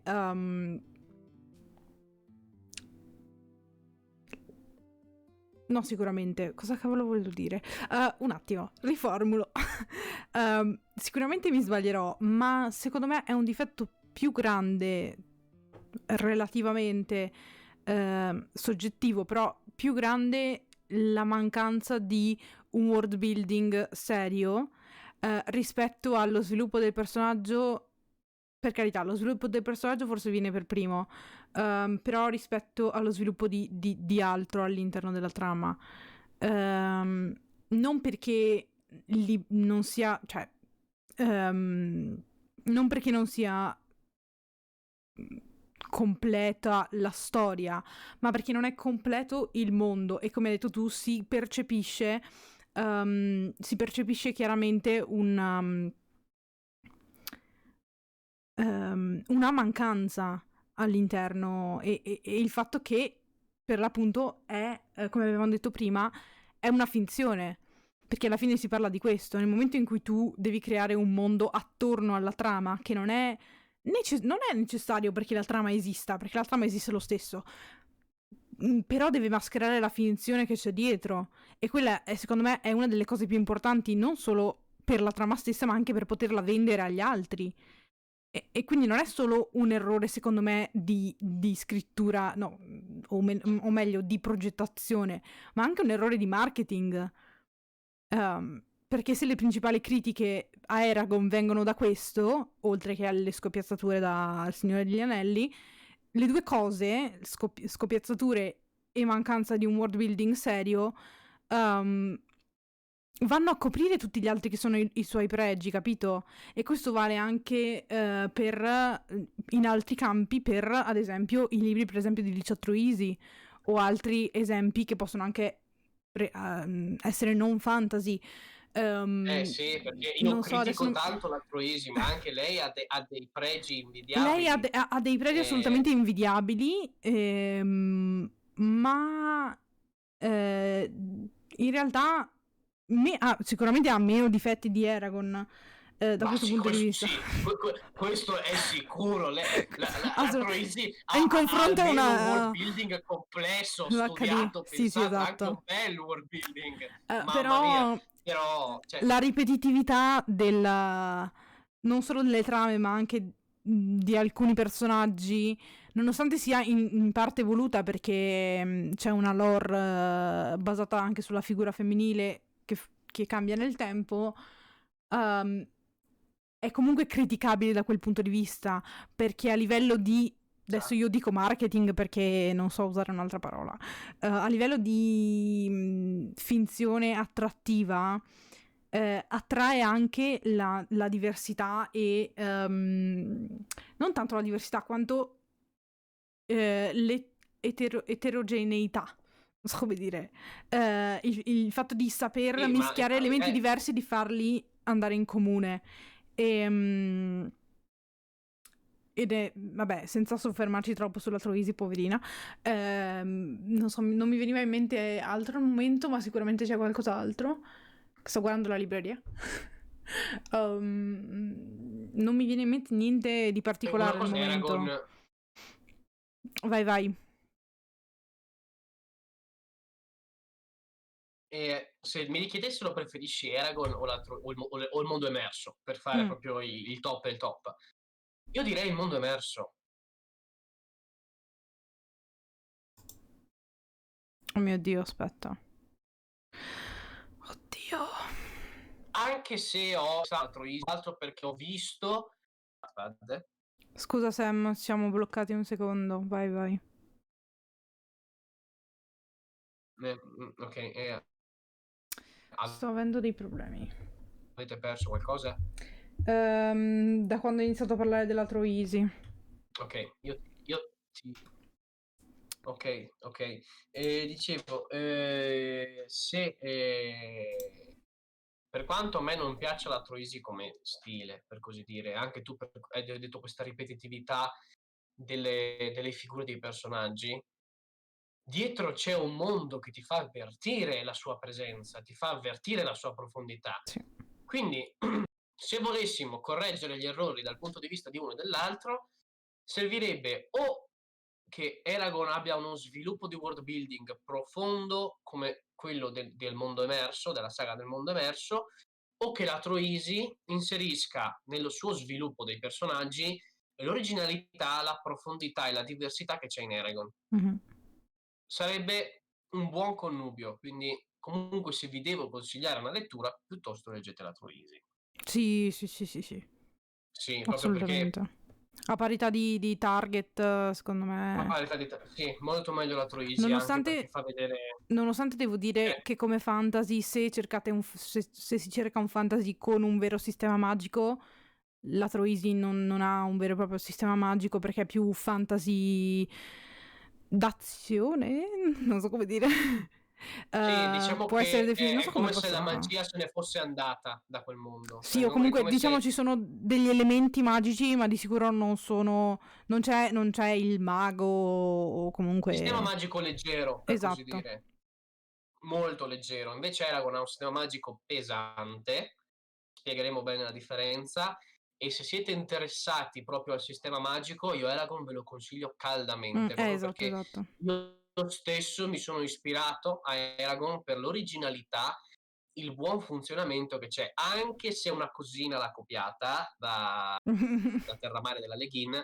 comunque l'ha sviluppata in modo originale, che funziona perfettamente e ci sta benissimo, Mhm. perché ha dei limiti fortissimi e chiarissimi, quindi se vi interessa il sistema magico, leggete Eragon. Se invece volete un fantasy che in generale funziona, ma che cade un po' sulla ripetitività quando si leggono tante opere dello stesso autore, la Scusa, Troisi ha un po' questo difetto. se volete entrambe le cose, fate bene, leggete Terramare, cioè, a questo punto.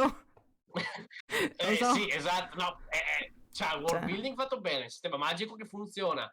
C'è la anzi, narrazione un anzi po' molto, particolare. molto ehm, Un sistema magico per niente originale. scontato, è Esatto, molto esatto. complicato, sì, Esatto, sì, esatto, esatto. al quale Paolini si è ispirato. Quindi Paolini, vi spiego come ha fatto a fare successo. No, dai.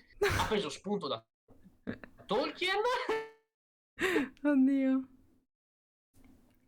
Aspetta. Oddio. Ha fatto CTRL-C il sistema magico e l'ha buttato in Eragon. No, sto scherzando, però per dire, cioè, è caduto un po' troppo sull'ispirazione, buttiamola un po' sul ridere. Gli piacevano tanto queste due opere, e essendo piccolo, un ragazzino già, è ammirabile che abbia sviluppato un sistema magico Sì, sì, così sì, sì, figo. sì, sì, sì, sì. Si è ispirato un po', si è ispirato tanto. Cioè, adesso da cresciuto ha spirito critico meno monoideato, Eragon fa cagare, cioè Mhm. non sono più di quell'idea lì, ne riconosco i pregi e li sto riscoprendo pian piano. Infatti stavo valutando di rileggerlo con un occhio un po' più critico e rivolto ai pregi che ci sono in Eragon, perché io mi ricordo da ragazzino che mi trasportava tanto, comunque Mm. mi faceva sentire la tensione narrativa, quindi vorrei rileggerlo con uno spirito un po' più aperto e puntato a riconoscerne i pregi più che dire tanto fa cagare, guarda Brom l'ha preso da Boromir e gli elfi, cioè voglio leggerlo come se mi fossi dimenticato che è frutto anche di una scoppiazzatura. Mhm. Comunque Sono d'accordo. abbiamo un po' divagato, però Sì, esatto. abituatevi, a noi piace parlare di Ma queste sì, sì. cose. Io e Alessia ci facevamo di quelle parlate quando ci potevamo vedere Eh, spesso. sarebbe Manca bello. l'ultimo punto che devi dirmi tu se vuoi che ne parliamo un po' più nello specifico, ovvero Eldamas e la tua lore. Come funzionano? Qual è il world costruito? Oddio. Qual è il Però mondo? prima facciamo una pausa se vuoi. Sì, suspense. Ok, Rimetto la musica suspense. perché sennò non c'è... Cazzo. Sì, sì. Dopo vi raccontiamo dei nostri mondi, signori. Per adesso facciamo, cosa dici? 5 minuti di pausa? Ok, dai. Come preferisci? No, no, facciamo 5 minuti pieni che mi sbranchisco un po' e prendo il materiale. Ok, a dopo ragazzi.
Oh, ma che aspetta, no, ma che ho sentito pubblicazione No, intervista, non di è cosa niente. stai parlando? È un ragazzo molto carino che mi segue il blog e fa parte della redazione di un altro blog che è o di un altro sito di divulgazione e di articoli sia di divulgazione che di scrittura, insomma in generale, che si chiama Pilloli di folklore e scrittura e mi ha proposto un'intervista.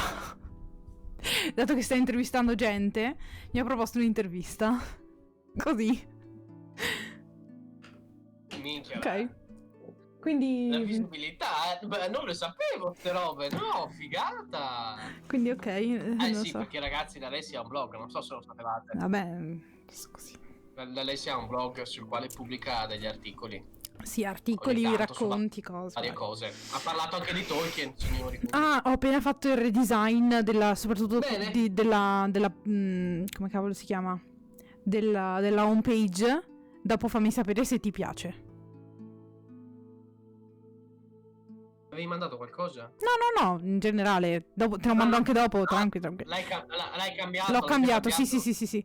Comunque c'è Riccardo che scrive: non per rovinare questo quanto supposto prima da Sam, ma il Miyazaki che intendevo io non è quello del film, ma di... Ah, ok.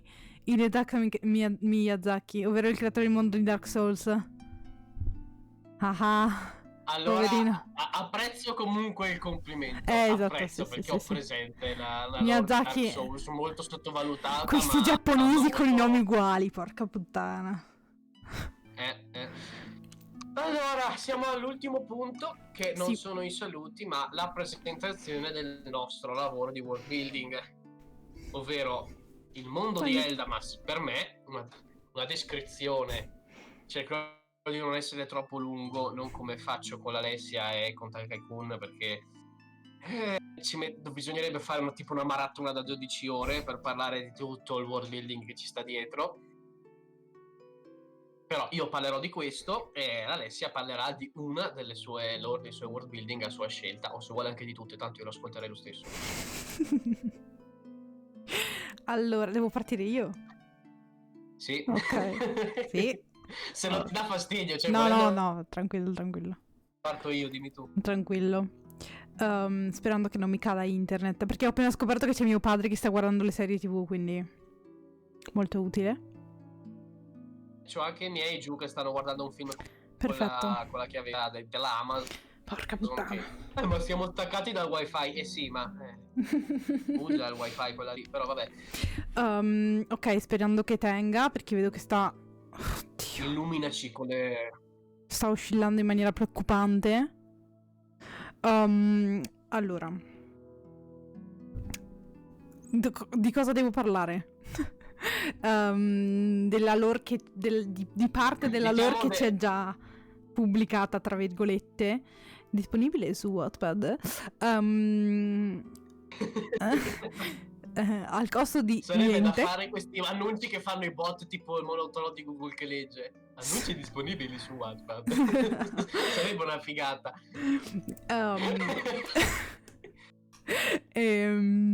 Tipo con la voce di Google, potete leggere. Ok, no, sì. Niente, la parte di lore che è già pubblicata e sì, insomma, che tutti possono leggere,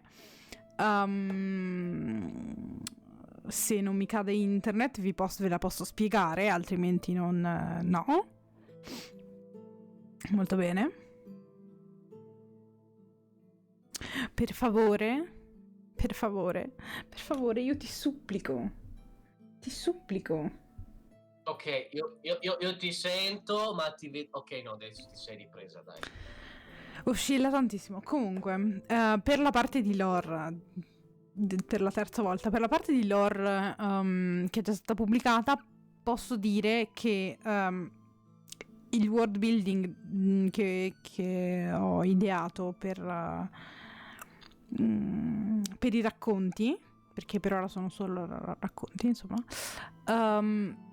si basa principalmente su tema ovviamente fantascientifico, ma soprattutto su alcuni punti fondamentali che sono non solo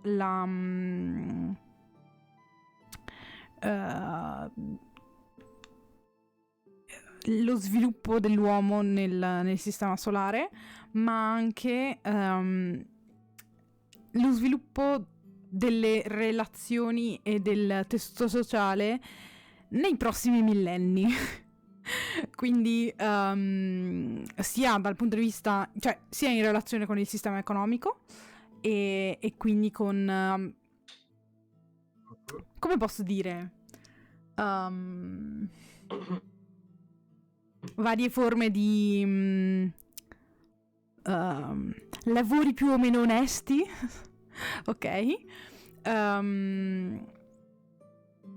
E soprattutto tenendo molto in considerazione la componente più soft tecnologica, se così si potrebbe dire, o meglio, riformulo, la componente di relazione tra la tecnologia e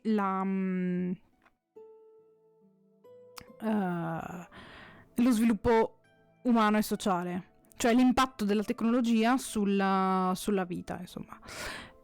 Quindi da questo punto di vista è molto, non vorrei dire ambizioso, però alla fine lo è, da un punto di vista dei temi. Da un punto di vista dei personaggi, il fulcro dovrebbe essere non solo la diversità e appunto, come ho detto prima, l'eterogeneità, ma anche come abbiamo detto precedentemente, lo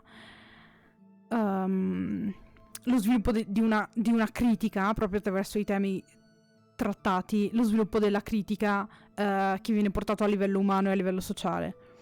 Questo ho provato a farlo inizialmente con Torchio, in cui viene esposto un contesto più fisico, un contesto di disagio molto più fisico. Anche in Star Eater in realtà il disagio è in parte fisico, ma soprattutto mentale e relazionale. E nell'ultimo racconto che ho iniziato a pubblicare, Il vento dei veri dei, si tratta più di una relazione oddio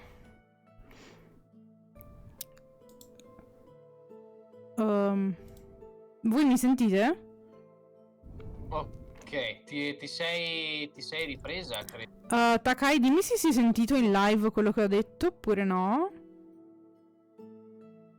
Allora, io ti dico, se vuoi, fino a quanto ti ho sentito io. Ok. Io ho sentito fino a pochissimo dopo il software tecnologico, perché poi si è tutto iniziato ok. È strano perché io sminchiare. in realtà la connessione è anche abbastanza, tiene abbastanza in live. Sì, si è sentito in live. Riccardo, Allora è su sentito. Discord. Vedi che è Discord il problema, Allora porca sarà puttana. stato Discord che ha fatto. È Discord che mi dà problemi. Devo trovare un'altra piattaforma. Praticamente ho... Ragazzi, consigliateci una nuova piattaforma dove fare queste sostanzialmente ho detto che in Torchio... Mi senti, Sam? Aspetta. Perché adesso... Sì, ti sento. Perché ho sempre le tacche di Discord. Adesso è rossa. Porca per quale motivo? Per quale motivo? Mi sa che devo chiedere a mio padre di levarsi dal wifi. Anche se in realtà abbiamo quasi finito, però. Anche perché a me da 32 ms da me Discord prende. Beh, è quasi finito, aspetta. Lo so. Vado a chiedere a mio padre. Vado a chiedere a mio padre. Oppure proviamo. Aspetta. Adesso ti vedo, adesso ti vedo. vi intrattengo col mio splendore. No, è sempre oscillante su di...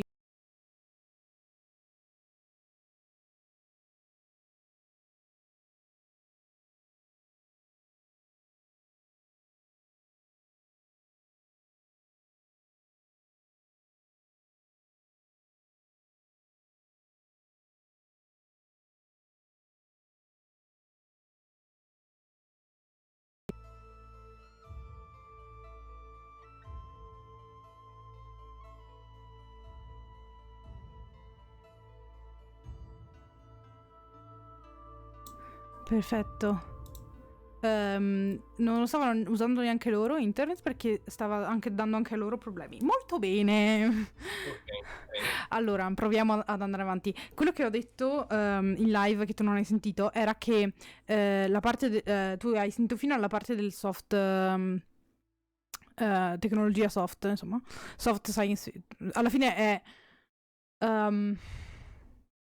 sì, soft science fiction, insomma, non è sicuramente hard. Quello che ho detto in sostanza è in Torchio ho cercato di rappresentare più un disagio fisico legato a delle situazioni molto fisiche, molto terrene, mentre Madonna mia, internet non ce la faccio fare. Mentre in Star Eater ho cercato di rappresentare sia un disagio fisico ma anche in parte mentale e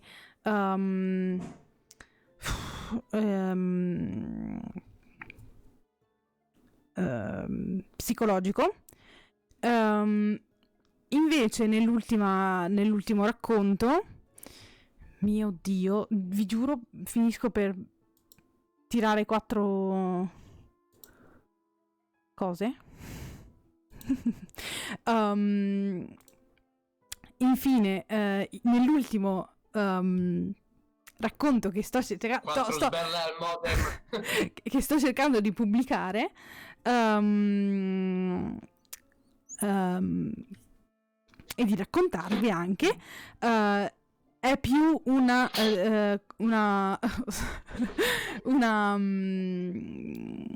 una comparazione fra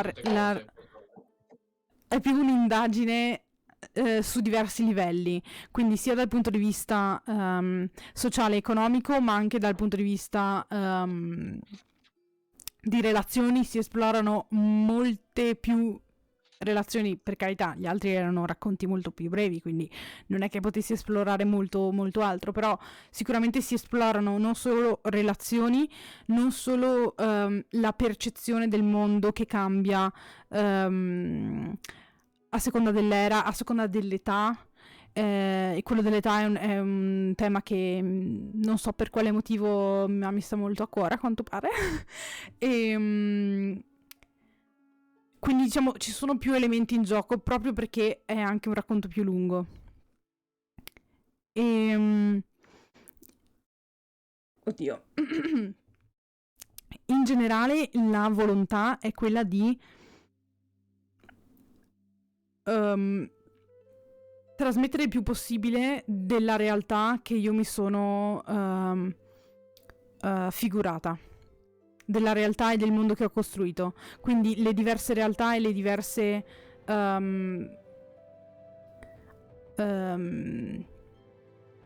caratteristiche, le diverse forme di vita, le diverse persone che le popolano, i diversi tipi di relazioni, i diversi sistemi e chiaramente il tutto condito di temi vari che possono emergere e potenzialmente animare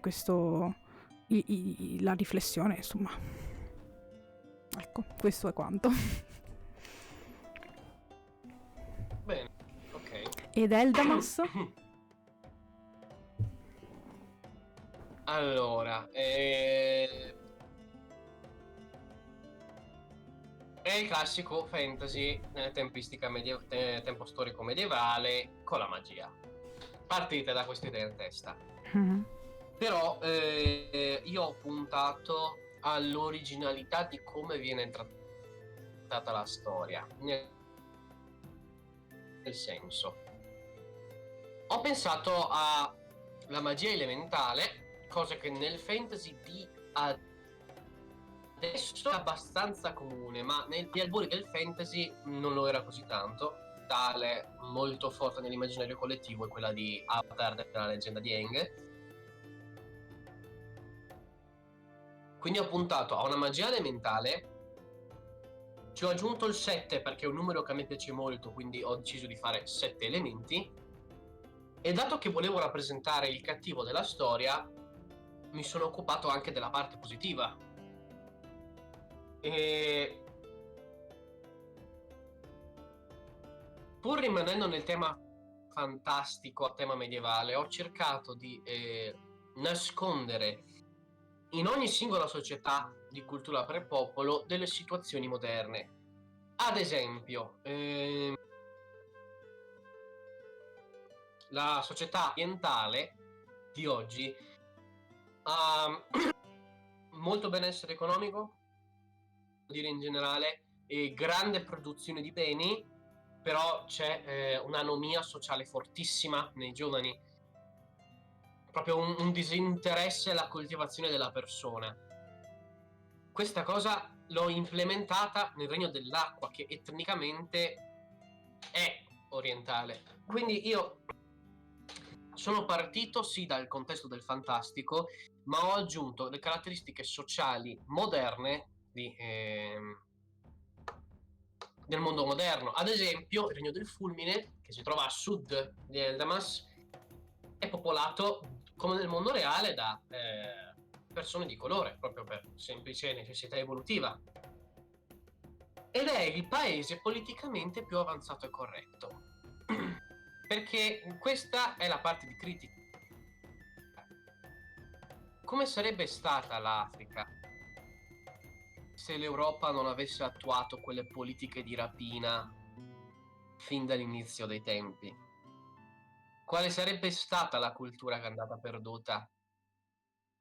E quindi ho cercato di aggiungere delle tematiche, ma partendo sempre dall'idea contrapposizione fra bene e male e la libertà che ne deriva. Perché io ho detto, allora io sono cresciuto con l'idea che il male sì sia negativo, ma a volte sia necessario.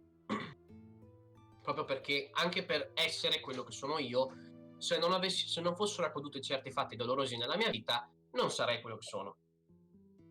Perché anche il dolore forma le persone.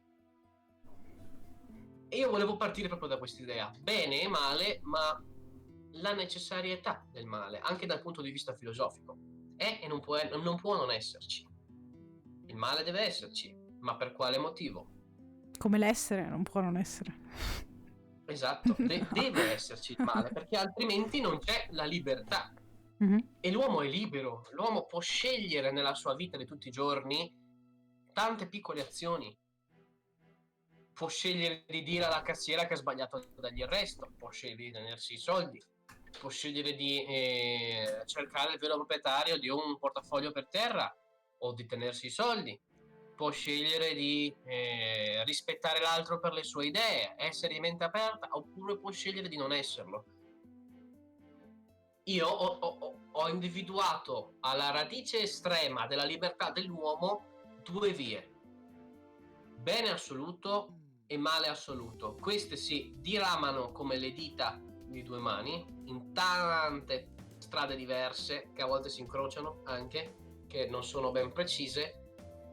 Mali minori, beni minori, a volte mali che sono meglio dei beni.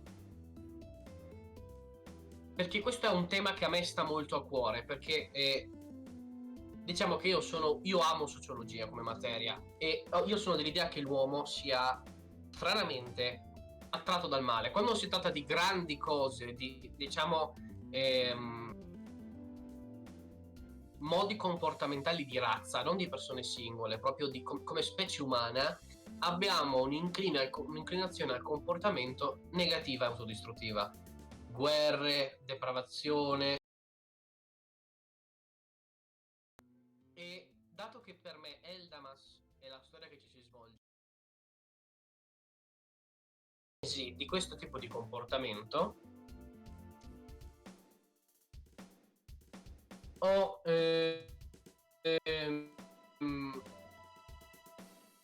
scelto, per così dire, di scavare l'origine in questo e di trovare un motivo per cui gli uomini, pur sapendo, è stata questa, diciamo, è lo sbocco per la loro più complessa di Eldamas, ovvero cosa è davvero il male, cosa è davvero il bene, scusami, la libertà dell'uomo. Sì? Ti abbiamo sentito male in un pezzo da ho deciso di...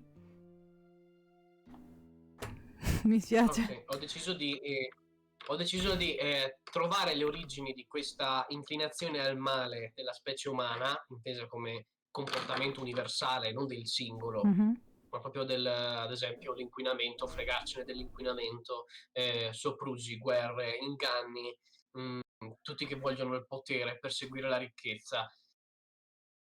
E ho deciso di trovarne delle origini. Ho detto: "Ma se l'uomo sa che queste cose sono cattive, perché le fa comunque? Cosa ne trae?"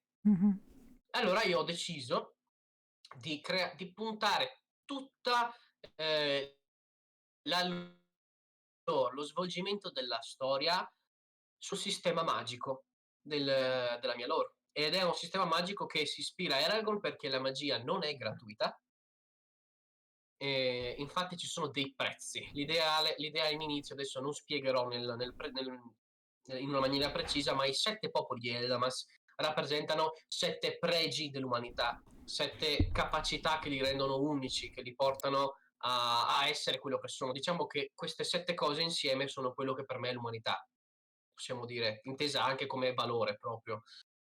E il prezzo, che è collettivo, quindi non è sul singolo, perché indipendentemente da come uno vive la sua vita, da come il singolo la vive, la razza umana nel nostro mondo tende sempre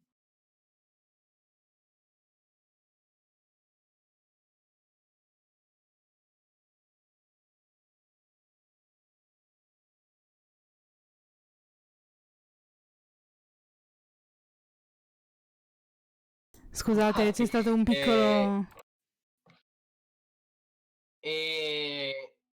il prezzo è collettivo perché appunto per quanto il singolo possa decidere di comportarsi in un certo modo, nel nostro mondo comunque la specie umana tende al male, sempre, alla fine per le grandi cose collettive.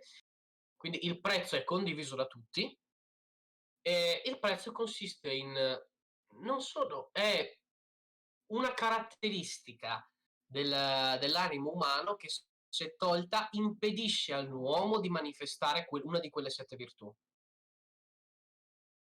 È un po' complicata come idea, però praticamente, faccio un esempio.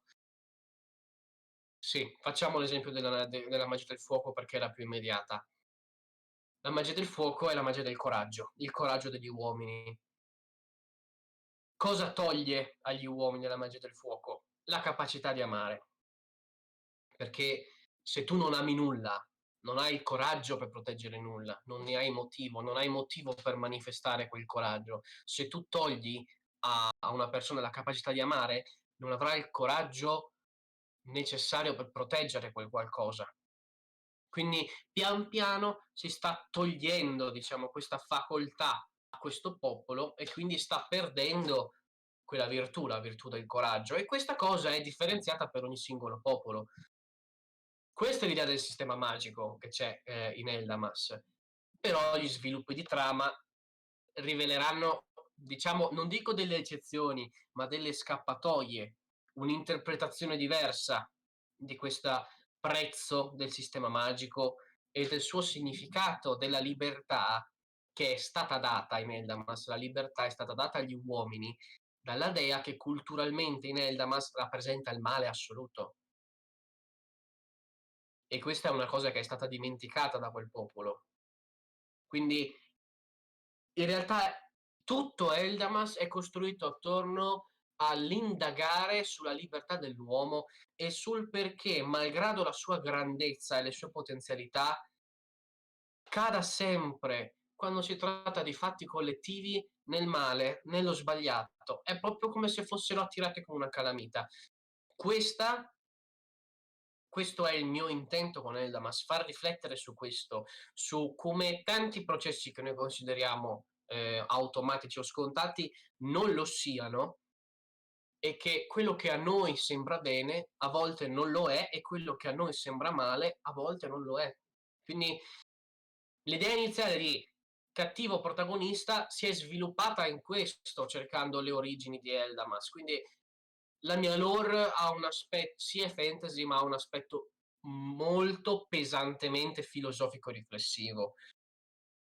Infatti, spoiler, sto valutando se scrivere a parte o come appendice, diciamo, gli spunti filosofici e le riflessioni che hanno portato alla formazione di Eldamas. Uno, per non inserirle nel libro, perché a me piacerebbe leggerle perché mi piacciono gli spiegoni, però ci sono lettori che vogliono semplicemente leggere una bella storia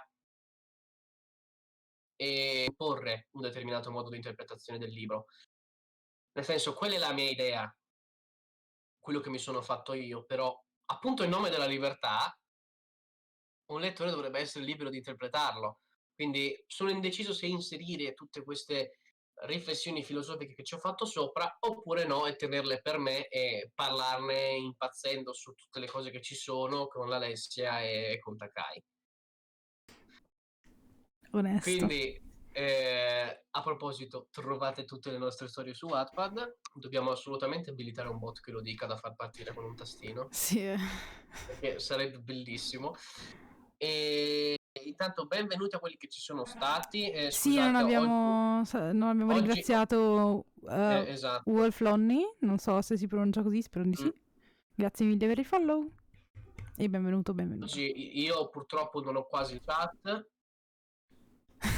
Però sì, come dicevamo, abbiamo finito per oggi. L'appuntamento al prossimo Fantatalk sarà fra 2 settimane. In teoria alle 15:30 si vedrà, in caso aggiorneremo sui vari social.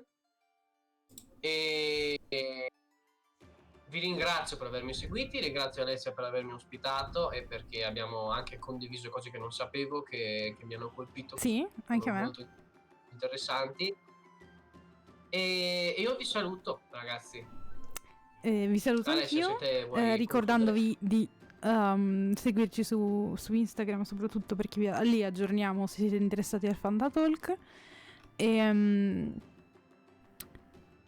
soprattutto se seguite da YouTube e volete guardarci in live oppure semplicemente sapere quando usciranno le puntate. Detto questo, come usciamo? Come finiamo? Detto questo, signori, mettetevi a costruire un mondo. Esatto. Speriamo di esservi stati utili e di avervi ispirato, di avervi spiegato, di non avervi annoiato. E se costruirete un mondo dopo questa puntata, scrivetecelo che tanto noi... Sì, esatto, mandatecelo magari in direct con Instagram. Iniziamo un servizio di recensione. No, sto scherzando, però a me piacerebbe, sinceramente, a me interessa molto, quindi se avete qualcosa se volete consiglio, semplicemente condividerlo, fatelo. E è sempre brutto chiudere una live. Sì, però esatto. Però dobbiamo farlo. Tutti. A domenica prossima. Grazie a te, Sam. Arrivederci, signori. Grazie a te. Grazie a tutti. Ciao, ciao, grazie.